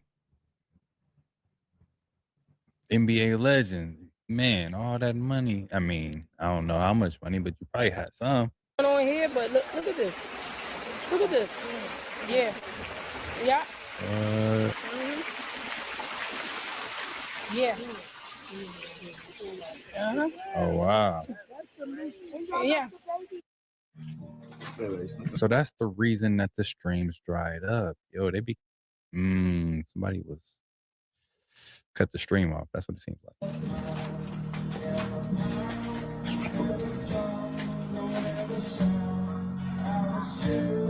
Hey, yo.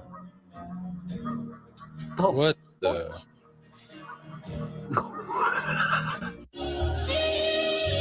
Am I tripping, or does this look weird? It takes it off and it bounces when I spit. Whoa. What is that? What kind of meat is that, yo? It's not beef, is it? Terrifying moment as men in the fall from deadly practice.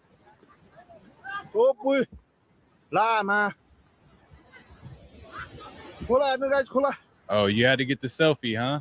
Got the waters coming in, got to get the selfie. Yo. Oh my God, Mario. That's so much water, yo. I mean, it's crazy that you even record this.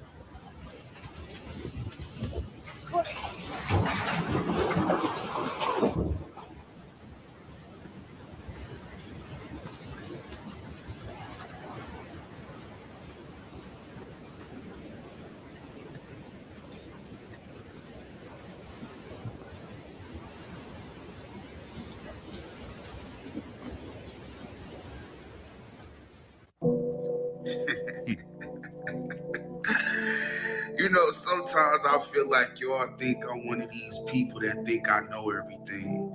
And by all means, I've been wrong many of times.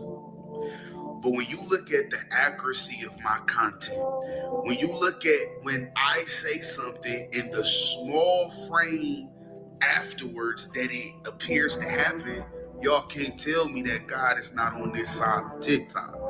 I literally was just telling y'all how this was a whole fake it till you make it PR stunt move to get him in the position that Speed is in now. And behold, is it a coincidence? No, it ain't. He right in front of Speed, and Speed say the very thing I said about how his mom put him out and he became famous. Hey, look, I'm gonna say this and I'm gonna get up out y'all way. Satan is all within the industry, and Satan is looking for the youngest. That's what Satan loves. Satan loves the young blood. And as much as this young man think he's in a position to win, he's in a position to be used, just like they using Speed. And I truly do hate that he chose to take this route, but sometimes you gotta bump your head on your own. I'm gonna tell y'all this, man. The new currency is being authentic. This is a losing currency. These two niggas is like the almighty dollar. Every day it's devaluing. If you think faking it till you make it is gonna get you somewhere past the year 2026, you got another thing coming. Because truth is here to smack all of these people in the face. This is a losing system. That's why they out here fiending for new blood. Hopefully y'all paying attention though. Till next time. Peace. Who is Nitro Camden? That's all I want to know. Even Walmart is catching on. If you're not starting food, Jay, you probably should start now. We're at a point right now where we can't tell if the videos that people are putting out are real or fake. And that's because of artificial intelligence. But the shit I'm about to show you right now looks too real to be fake. You have a person in South America saying that he came out his house and he found something in his pool that resembles an alien. You heard what I just said? He came outside of his house and started filming something that was in his pool that looks like an alien. But you don't believe me, right? Look at this shit. Tell me that shit don't look real. Let's go back a few. Remember those Ken Panama videos? Jeez. I know y'all remember. I did numerous videos about that. They're like, it's trying to get us out of there. Doesn't look like that. Mind you, it looks too real to be fake. I mean, I did just see a catfish with like claws. So I go down the rabbit hole, find his page, and I see on his page he has numerous videos, different times, filming this thing. Now, a lot of people going to look at that video and say that's not real. And a lot of people are going to look at that video and say it's real. I'm going to tell you the truth. I can't tell. But what I can tell you is that video doesn't look like it's AI. You got a lot of things that's been happening that's not normal. Earthquakes after earthquakes. Meteors falling out the sky. And then, look at the other video. I'm not saying it's real. I'm not saying it's AI. What I'm saying is, I ain't gonna get in trouble. I'm out.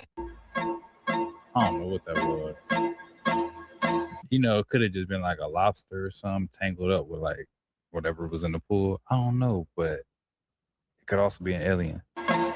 Canada is now threatening to shut off. Hey, Raising Cane's. I'm mad at y'all. I just ate Raising Cane's for breakfast, and I found out that it's fake chicken. And Wingstop got me eating that Tyson microwave chicken. Stop eating them. Sorry, I missed that. Run that by me one more time. Of course. Fine lines and wrinkles are mostly just collagen loss over time. Just apply Centella daily. I use Sniden. It works great. No affiliation, just an example. Okay, what's up with all these videos that keep popping up of people secretly recording like professionals spilling secrets? Is it real? Is that like an actual, like, I don't know. Page 528, Project 2025, in case you want to read about what's going on with the wild horses. Man, I need to go adopt a horse. We should adopt horses, y'all, so that they're not wild anymore. You know what I mean? And just raise your own horses. Because what's going to happen when we do have these blackouts? How are you going to get around? That guy looks like he's a time traveler. He does not look like he's from the 60s. No, for real. He's so out of place. See, the kids have... Guys, no. That guy is not from the 60s. Huh? Look. I'm sure he was. He has Ray-Bans on. Ray-Bans? You got Ray-Bans on? But seriously, he looks crazy. Time traveler or just The Ray-Ban dumbest guy? fucking thing ever. It is. I was thinking this last night. It's kind of a crazy thought, but you know, everyone is addicted right now to social media and addicted to going online and just addicted to content. You're constantly getting content. You're constantly interacting with your phone. And this is a very new thing, right? It's within the last 20 years this has happened to people. This is like prepping us for what's coming next. We're going to look back on these days and we're going to realize, oh, the addictions to the phones, the addictions to staring at the screens and checking your email and looking at YouTube and looking at Instagram and looking at Twitter, that's just preparing you for you being completely connected to electronics forever. This is like the early stages of it. I was thinking about it last night while I was watching this television show. I'm watching this crazy show. It's called From. Have you seen this show? No. Oh, it's nuts. By the guys who made Lost. One of the dudes that's in Lost is the main star of it. It's a fucking great show. Like really good show. Like very unpredictable, twisted, just like Lost. Like crazy show about these people stuck in this town. They can't get out. It's impossible to get out. But I was thinking while I was watching this, I was like, why is it was this video? Yo, y'all gotta watch the rest of that because how is he comparing From to that. I gotta see it. That caught the attention of people on social media. It was sent to us by a North Kingstown man who was checking trail cameras on a private property only to look down and see several ticks on his legs. I reached out to Dr. Thomas Mather, professor of public health entomology at the University of Rhode Island, who says he's not completely certain, but they could be what's called Lone Star ticks. He says encountering tick larvae while you're outdoors during this season is common, as they are most active and they're usually in clusters. He says the female tick lays between 1,500 and 3,000 eggs in one clump. But to protect yourself, it's suggested to tuck your pants into your socks and spray your socks with permethrin, along with keeping a lint roller handy to keep the ticks off. We have the full story on WPRI.com. I'm Kasha Hancock reporting. Hey, no, bro. Like, whoa. I need to put some sleeves on right now. Like, duct tape everywhere. Like, I'm gonna.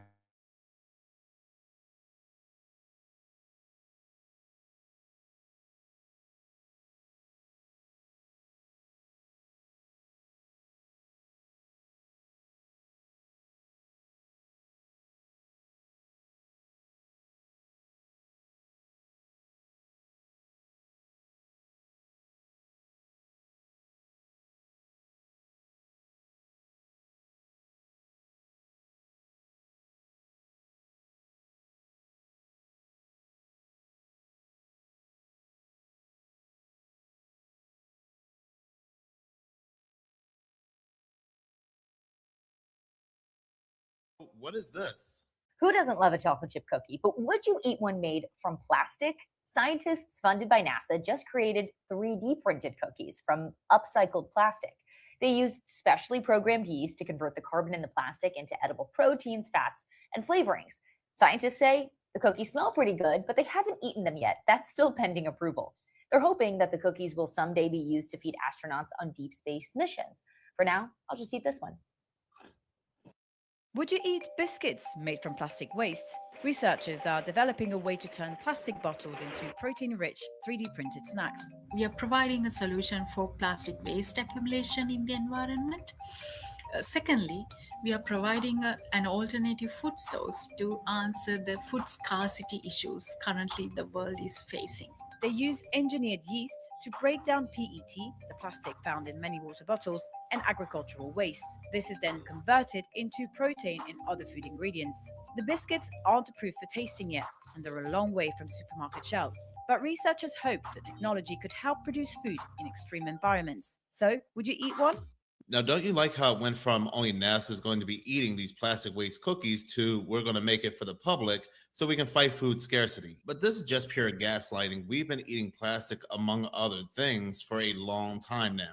Moving on, but still talking about food, on my other channel, Seconds of Horror, I had spoken about how Trump will be importing over 300,000 metric tons of mystery meat. Supposedly, it's coming from multiple countries, and nobody knew where it was coming from because Trump would not say.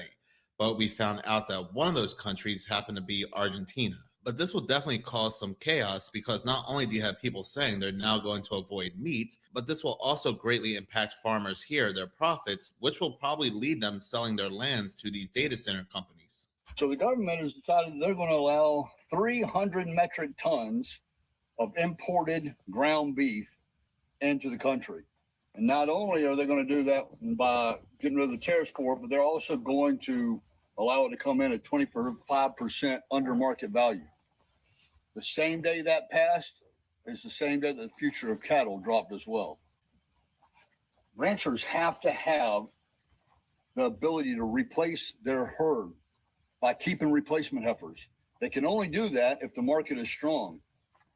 Well, what you've just did is make our market for our American ranchers weaker. Now that we're at a 100-year all-time low in cattle, how are we supposed to ever build these numbers back up?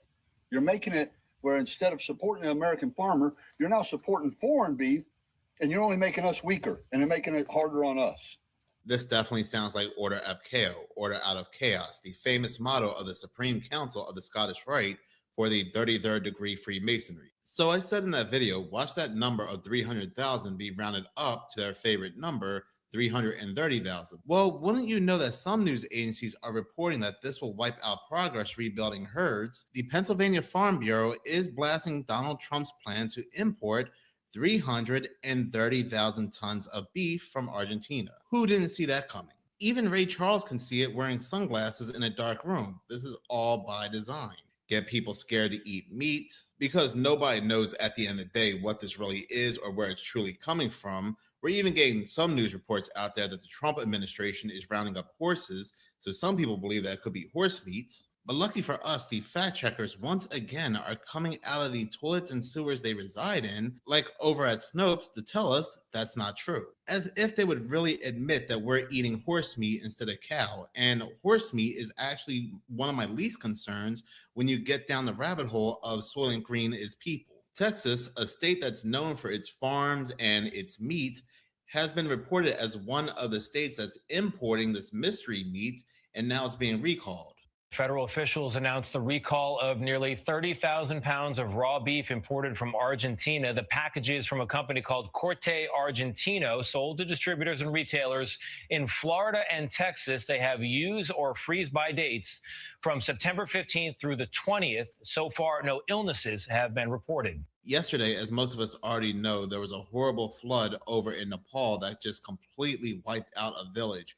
It looked like something you would see out of a movie. Absolutely horrible. But as I was looking through the news stories of this flood, I noticed that a lot of these news agencies were reporting that 33 Americans had also gone missing in this flood. But I said to myself, just because it landed on their magical number does not mean that's not the amount of Americans that have gone missing. So I just ignored it until other news agencies were reporting that there were citizens from the United Kingdom also caught up in this flood, and they reported that there were 33 citizens from the United Kingdom that were missing too. There were also citizens from Calcutta there, and how many happen to have gone missing?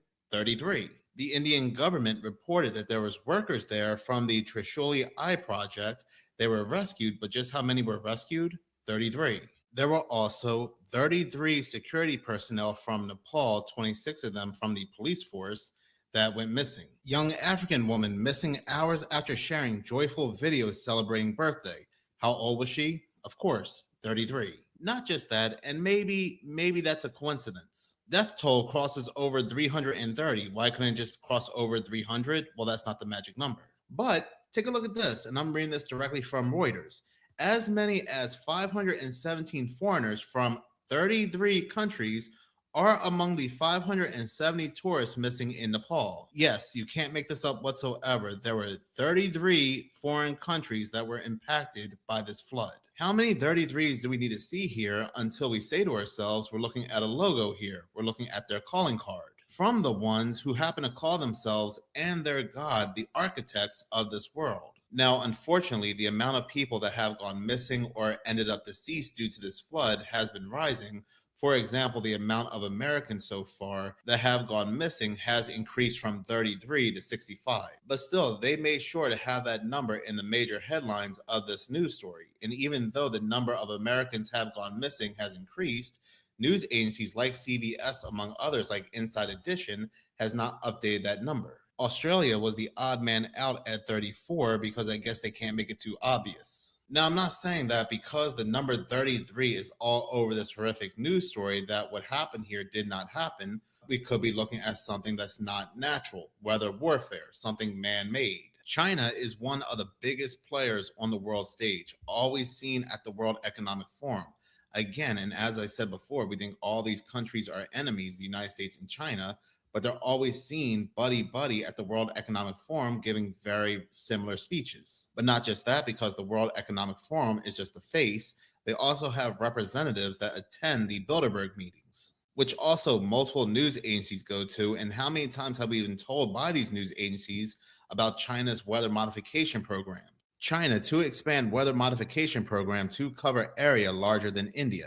How China became fixated on cloud seeding. River in the Sky, China's doomed plan to create a cloud seeding corridor, and that was back on June 17th. But it's funny because back when those horrible hurricanes happened in the United States, Hurricane Helene, Hurricane Milton, during the Biden administration, Biden came out on TV. We had all these news agencies tell us the United States government cannot manipulate the weather.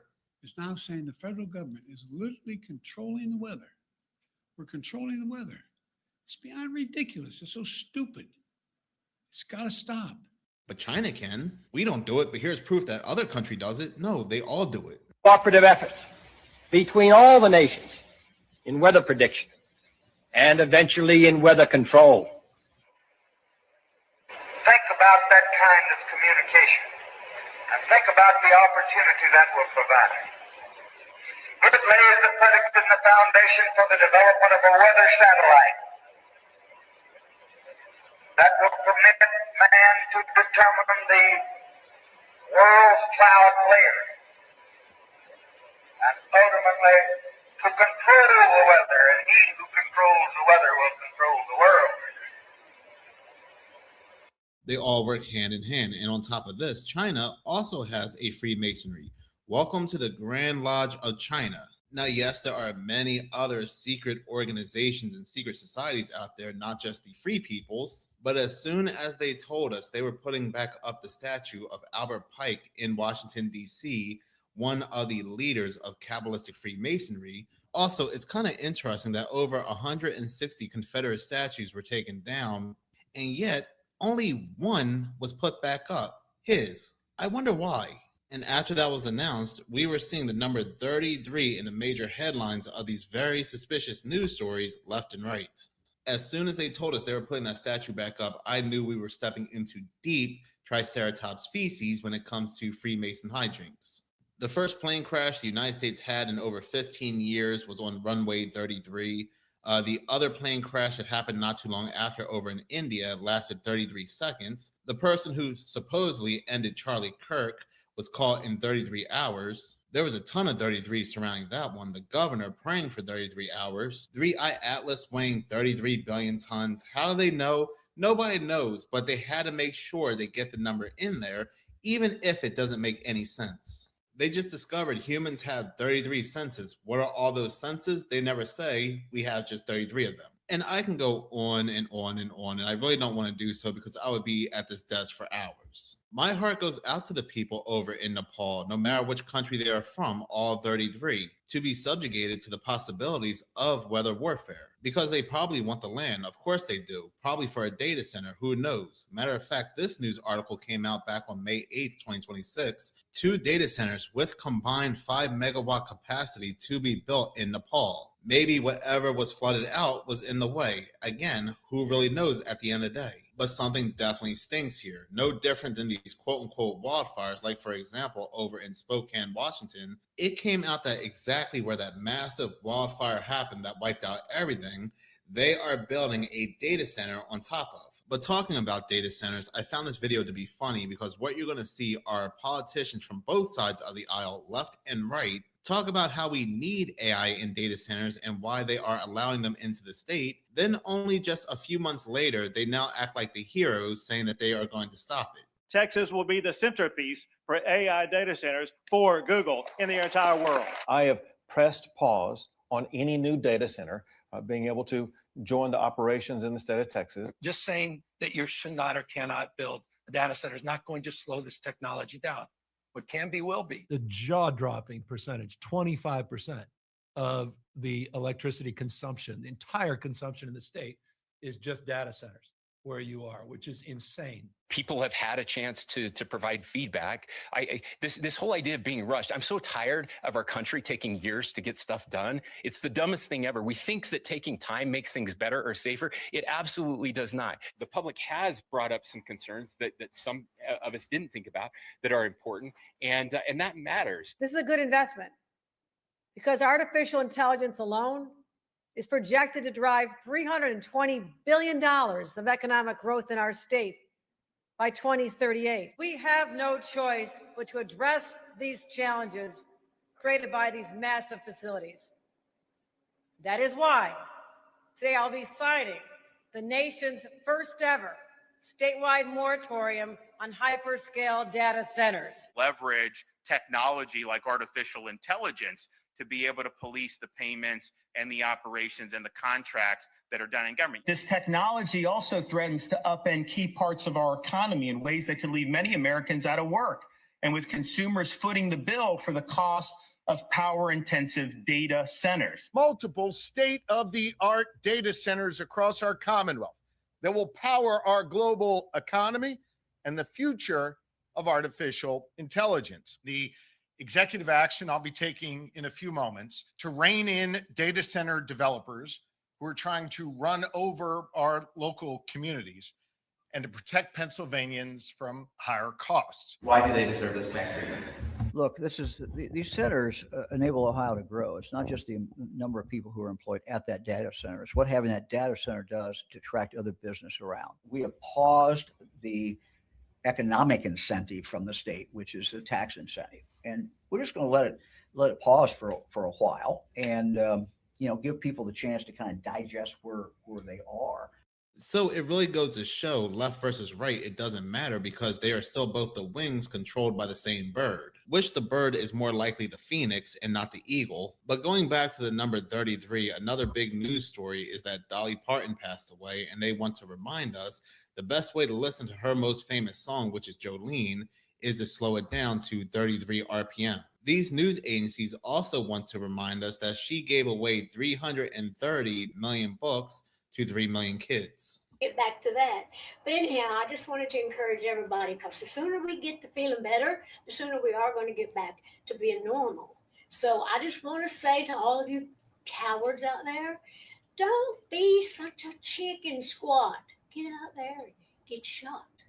Anyway, that's my message. Thank God I was born a country fried chicken squat, because woo-wee did I dodge a bullet, especially with everything that has come out leading up to today when it comes to the C-19 jab. But I just wonder how many people had actually gotten the jab due to this right here. How many of these celebrities convinced people to get the jab? I know a lot of people had to get it because they had no choice. Their jobs were on the line. There was a lot of people that did not want to get it, but they were being told, well, if you don't, there goes your livelihood. You can't support your family. But when it comes to the music industry, Hollywood, I always go back to this video clip of Bob Dylan because it's very telling who these people have a contract with. You ever look at music that you've written and look back at it and say, whoa, that surprised me? I used to. I don't do that anymore. I don't know how I got to write those songs. What do you mean you don't know how? Well, those early songs were like almost magically written. Darkness at the break of noon, shadows even the silver spoon, a handmade blade, a child's balloon. Eclipses both the sun and moon. To understand, you knew too soon. There's no sense in trying. Try to sit down and write something like that. There's a magic to that, and it's not Siegfried and Roy kind of magic. You know, it's a different kind of a penetrating magic. Why do you still do it? Why are you still out here? Well, it goes back to the destiny thing. I made a bargain with it, a long time ago, and I'm holding up my hand. What was your bargain? To get where I am now. Should I ask who you made the bargain with? with the chief commander. On this earth? And this earth, and then in the world we can't see. But with that being said, let us see what other people are talking about. Insight into home ownership. Our property taxes recently went up, exactly what it was, but yeah, that's our new amount right there, $45.36. So we went up $750 per month. Over $7,000 a year more, and most of it goes to the interest, obviously, as we know. But yeah, this is how people aren't able to stay in their houses forever and lose their houses. Crazy. Property tax is one of the biggest scams out there. Even if you manage to pay off your home and it's yours, at the end of the day, it's still not yours because you're still paying property tax, which in some cases can be outrageous. Not just hurt, kill. Yeah, right. And that bothers me too. We already have drones. We don't need drones that are triggered by the fly cameras. We did sign into a contract with Flock for the DFR program, who we already have for the LPRs throughout the county. But this is going to integrate with the LPRs that we have. So if we get a stolen vehicle that drives through and hits it, the drone pilot would automatically get an alert with the GPS coordinates and the location. Hit a button, the drone will go up to the predetermined altitude and fly directly to that. When the drone is being launched and flying to a location, the camera is facing straight forward. Once we're on site, the pilot takes over, tilt the camera down, and start searching for whatever we're looking for. Once it needs a battery swap, it comes back, lands, we can send the other one right back up, and we can just leapfrog them to keep it up in the air almost continuously. And obviously, drones will only get better.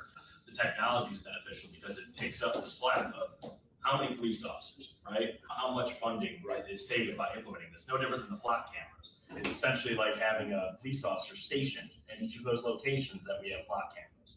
When is it too much? This is Yes. too much. Absolutely. That's cool. Absolutely. You can have a vote, but I assure you my vote is no already.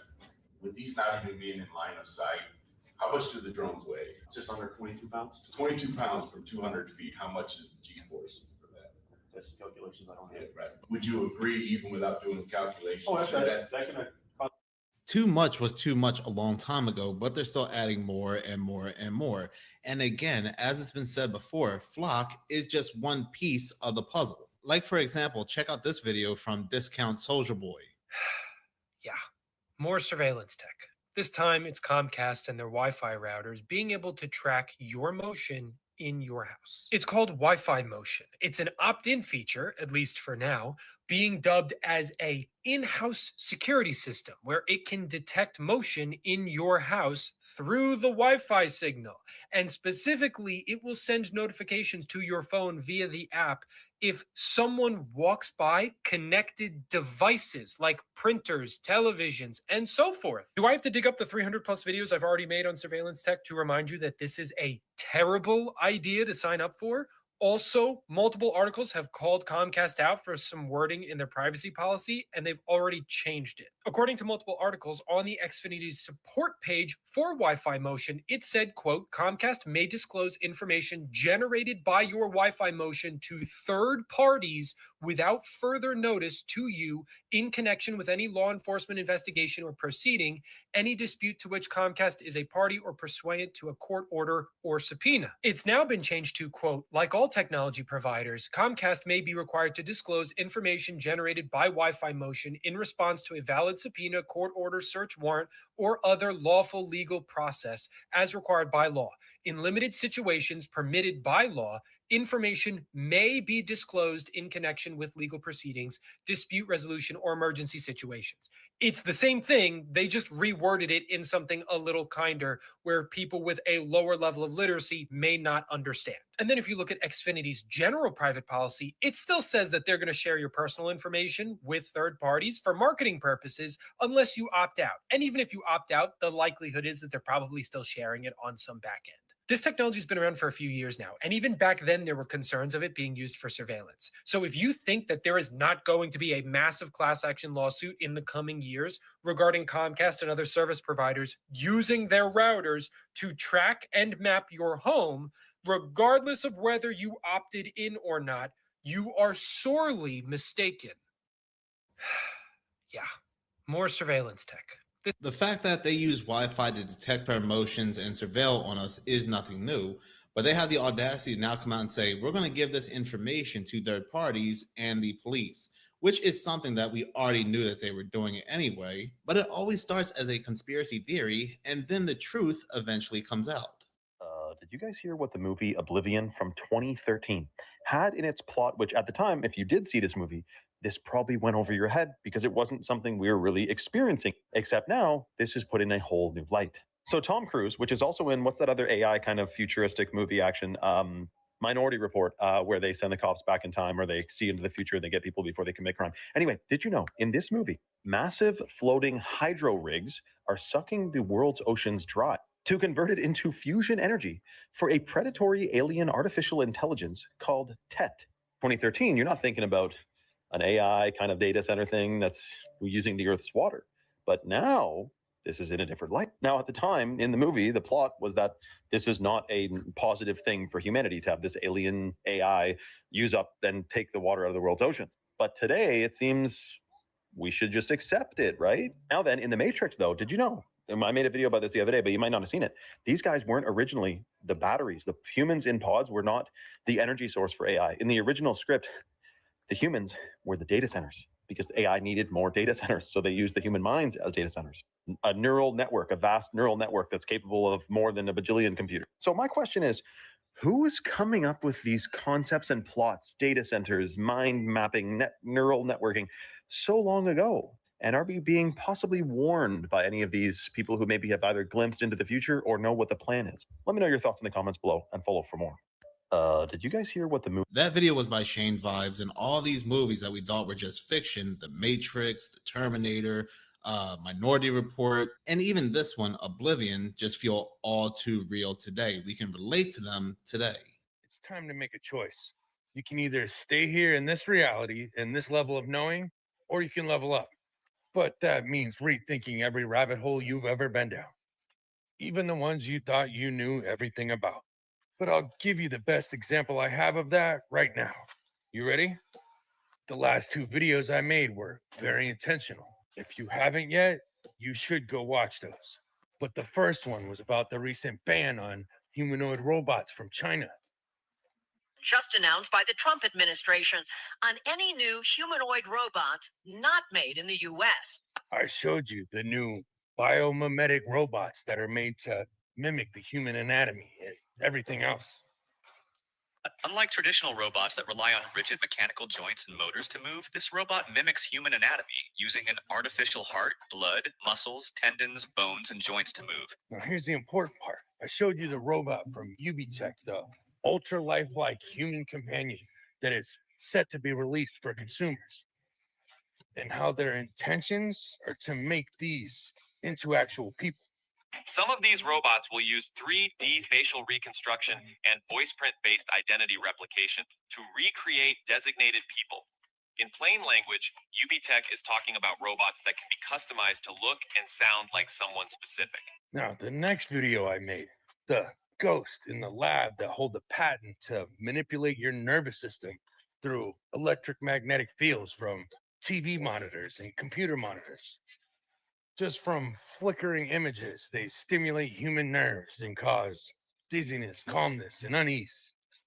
But then I got into the other patents and the research that Laguna Research Laboratory was doing.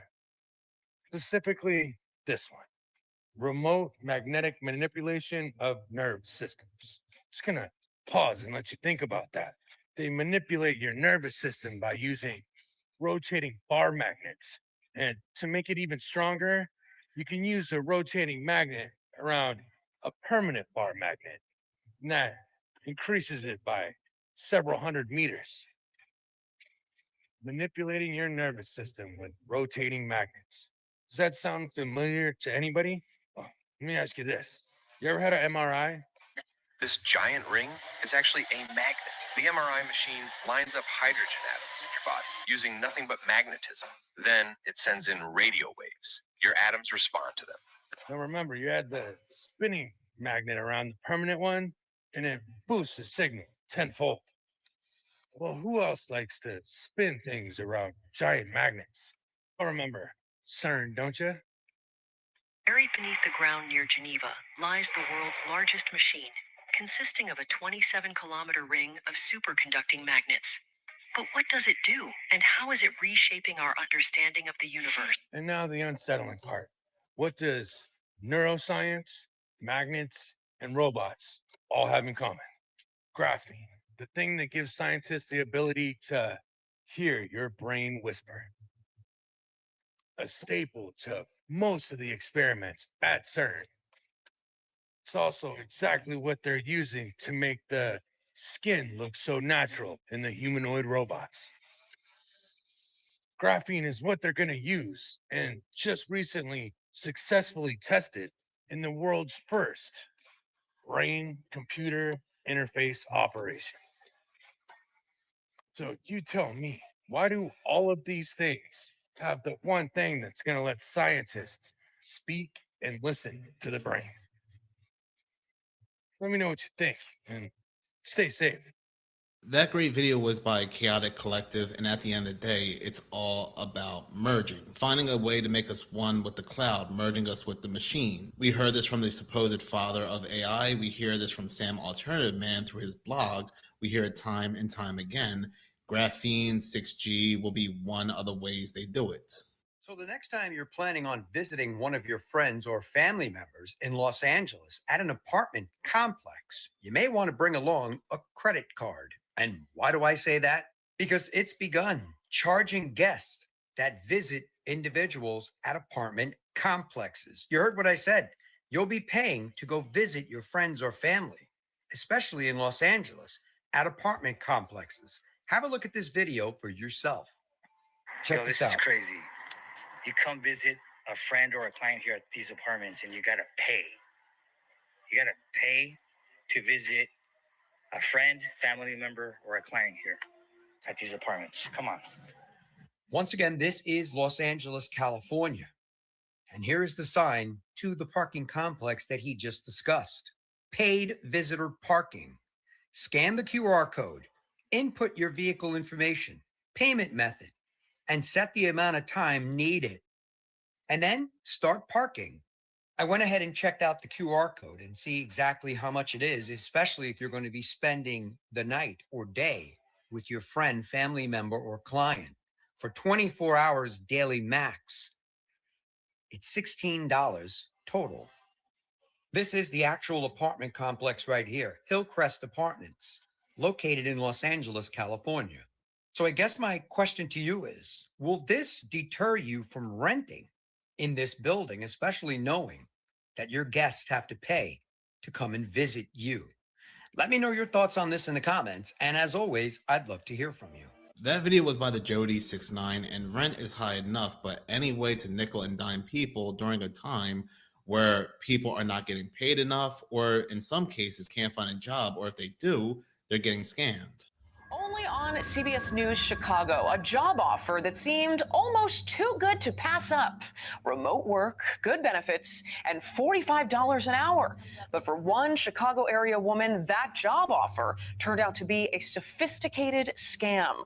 Marissa Perlman's here now to talk about how this scam worked and also the warning this victim hopes that other job seekers hear before it is too late. Yeah, that's right, Marie. She says that the scammers actually went as far as conducting a video interview, sending official-looking employment offers to her, and even at one point mailing her a personal check. She never actually lost money, thankfully. Good. She did leave her old job. Like this one is an example. Shade Fisher from Wheeling was looking for a new career after earning her MBA online and thought she'd found the perfect fit.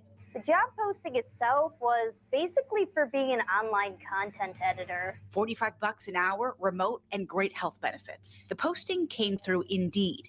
What followed looked and sounded like a normal hiring process. First, a video interview.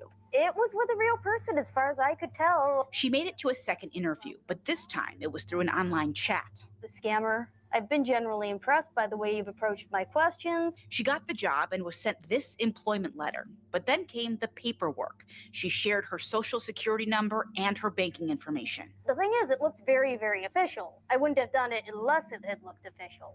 And then something else. The supposed employer told her she needed to buy equipment for the job. An ergonomic chair, various types of software, data storage, that kind of thing. That's when the warning signs became impossible to ignore. Was that a red flag for you? Oh, as red as a flag in China. The scammer sent Fisher what turned out to be this fake check, telling her to deposit it and use the money for the work equipment. To get you set up quickly, we'll send funds via digital check for you. But instead of depositing that check, she started investigating. She contacted the company based in Germany, and they made clear there was no American branch and no job. This was a scam. Come on. If you're gonna at least make money on things, at least try to be legit. Shade is grateful. She trusted her instincts, though the scammers now have her personal information. She went right to the bank and had to get new credit cards and bank accounts. I'm having to monitor probably my credit for months over this.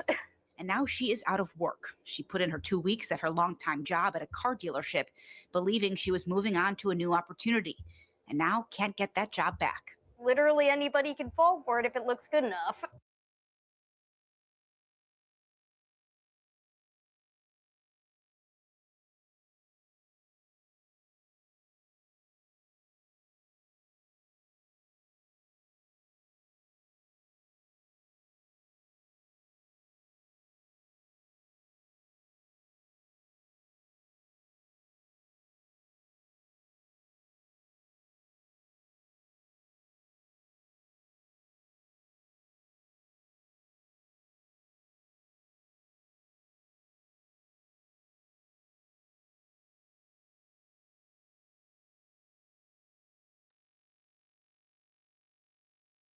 going to lose access to water. They're going to lose access to a lot of other. How can you have $40 trillion in debt and have an infrastructure that's failing? You can have a situation where we could have $40 trillion in debt here in America, and we could have a power grid that fails. John Wellinghoff,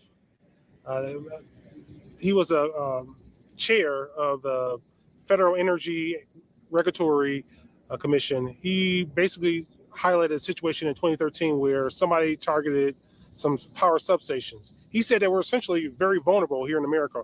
Our power system, our grid is vulnerable.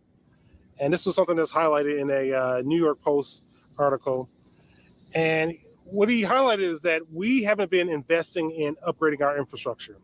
We have transformers that are just way too old. Some of these things are about 75% of them, of the largest ones, are over 50 years old, beyond their expected lifespan. So it's time for us to have replaced it, and we haven't. You have other transformers that are 38, 40 years old. We haven't replaced them either. So those are clear vulnerabilities. Why haven't we taken any measures to harden our power infrastructure? We're spending all this money on wars. We spent how much money did we spend on the war in Iraq? How did that help American society? How much money did we spend on the war in Afghanistan? There for what, 20 years? What do we have to show for it? Other than a withdrawal, a disastrous withdrawal. We're leaving weapons and other resources to the Taliban. What do we have to show for after all that time? Well, we have a vulnerable power grid. And the power grid situation is more than just power, okay? Obviously, if you live in Michigan, you want to stay warm in the winter, you can rely on gas. But, if you're in Georgia and you're trying to survive the summers, we have a lot of 90, 100-degree days down here.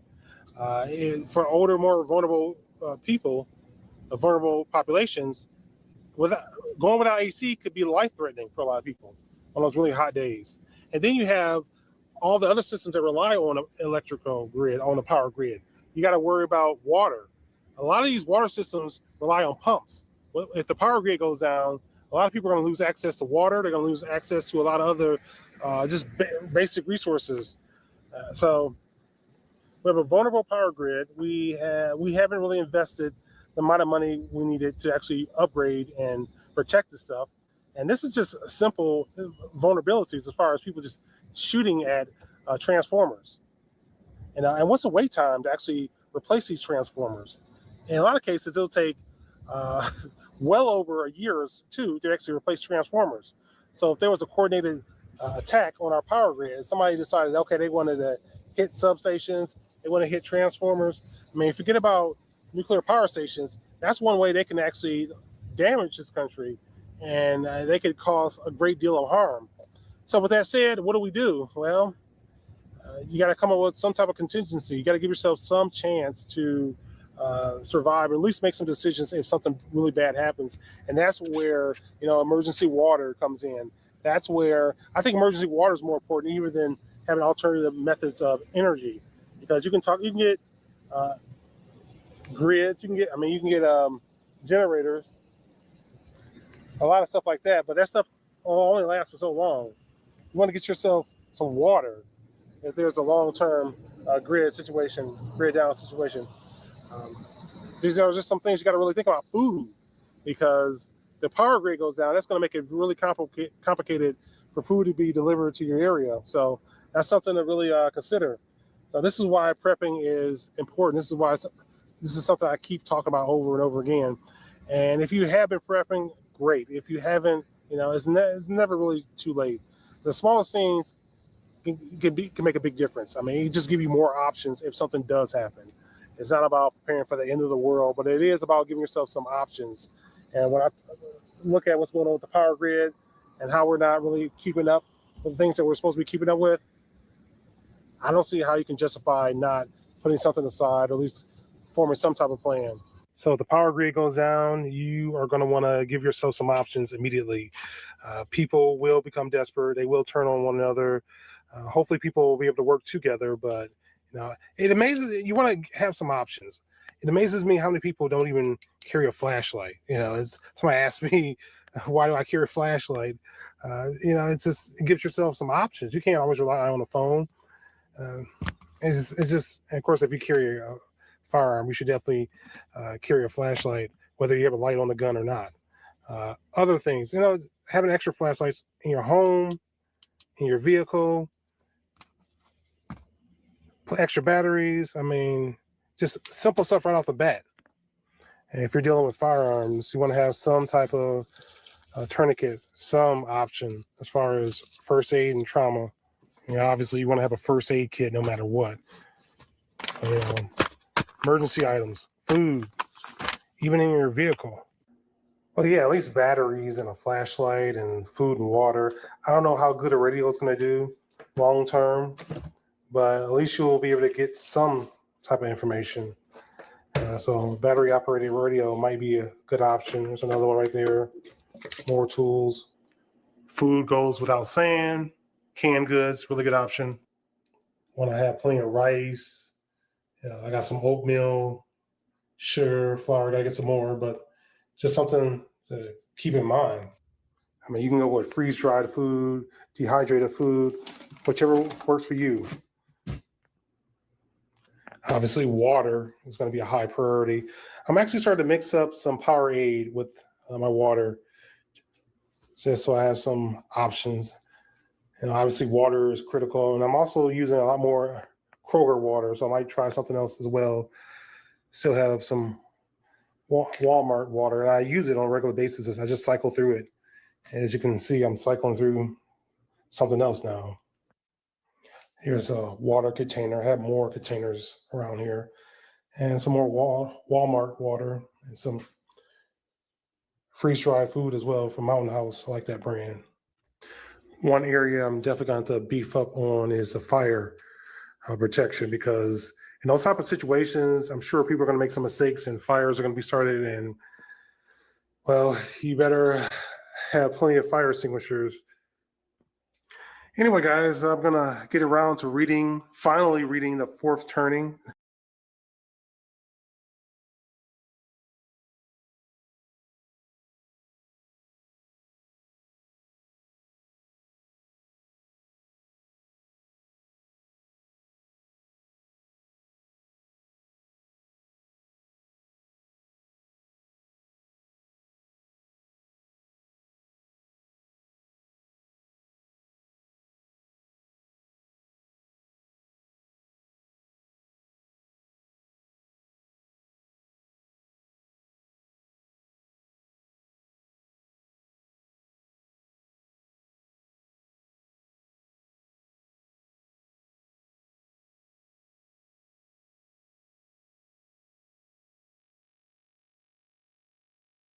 The United States has been on a lot of scrutiny over the past couple months. And it's actually some scary stuff that's been coming out in terms of energy sources, electricity, power outages, the whole nine. You guys know what I'm talking about. And there's many different states that are dealing with many different things. The most recent one is Indiana, where they're facing a massive power outage, which is still looming in 2 weeks later, where 4,000 customers are still without power right now as we speak. Even in Memphis, you got a massive power outage over in Memphis where, they still have about 25,000 customers that are without power within the city alone. Now, listen, that is 6% of their city, of the total 400,000 customers that they still supply to.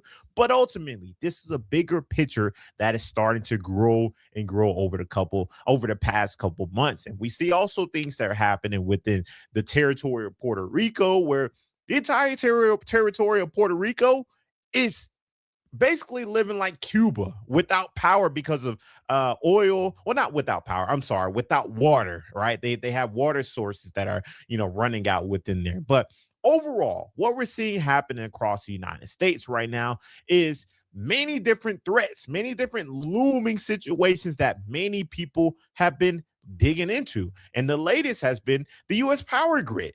They're saying right now we're at a risk of an 18-month blackout, which is huge, right? If y'all know what a blackout is, you are basically without power. You don't have any electricity. You have nothing to supply power to your homes, to your life, right? And this could be massive if this could be on the table, right? And basically, all this is coming out due to the recent Iran news, right? And we'll dive a little bit deeper into that article, but the war within Iran continues to develop every single day.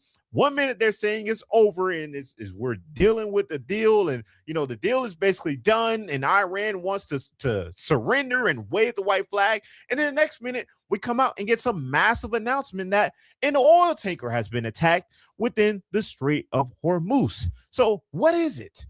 And next minute we're doing some kind of economic pressures, economic warfare with Iran. So this whole thing continues to escalate even higher, and basically they're basically saying this is going to be a potential threat to the American citizens within the future, right? But throughout this article, it says the United States grid is at a risk of a major blackout that could last 18 months. Now, 18 months is very specific. When I read that, I'm like, why is it specifically saying 18 months? And how is this even possible at this point, right? Of course, anything is possible, but why is this even a conversation that's being on the forefront on some article that people, and there's multiple articles, by the way, it's not just this Syracuse.com article, there's multiple different articles, right? The New York Post, which I didn't use that one because they want you to pay for a subscription. I didn't want to pay for a subscription, but y'all get the point, right? Many articles are talking about this. This information is publicly available for anybody to read, but 18 months is what they said that this could potentially be out there. Concerns are heightened as one U.S. city has been without power for more than a week. More than a week without power. They're talking about Gary, Indiana. I think they're going on 2 weeks now, right? But the former chair of the Federal Energy Regulatory Commission told New York Times Magazine that America's aging infrastructure is badly outdated and potentially vulnerable to a coordinated attack. They're basically saying because it's outdated and we haven't, renovated it, even though we make billions and billions of dollars and we send billions of dollars overseas and we make trillions of dollars, even though we're $40 trillion in debt. And I'll make a whole nother video about that later on. But our infrastructure is aging. It's bad and it's very, very vulnerable to the point to where, one attack, one coordinated attack, one planned attack could truly take us out for 18 months, which is a long time, right? He first raised the alarm back in 2013 after a gunman, he shot up 17 transformers at an electrical substation near San Jose, California. But basically, he did an analysis that determined that the U.S. power grid could be seriously disrupted if similar incidents target the 10 most important substations in the country's 3 sections. So basically just give everybody the plan, give everybody the formula and say, hey, this is how you do it. He said Western, Eastern, and Texas interconnections, substations are where multiple high voltage lines meet, routing electricity between power plants, transmission lines, and local neighborhoods. This is like they're basically giving the plan. He's given the blueprint of how to do it. He said we came up with very astounding numbers.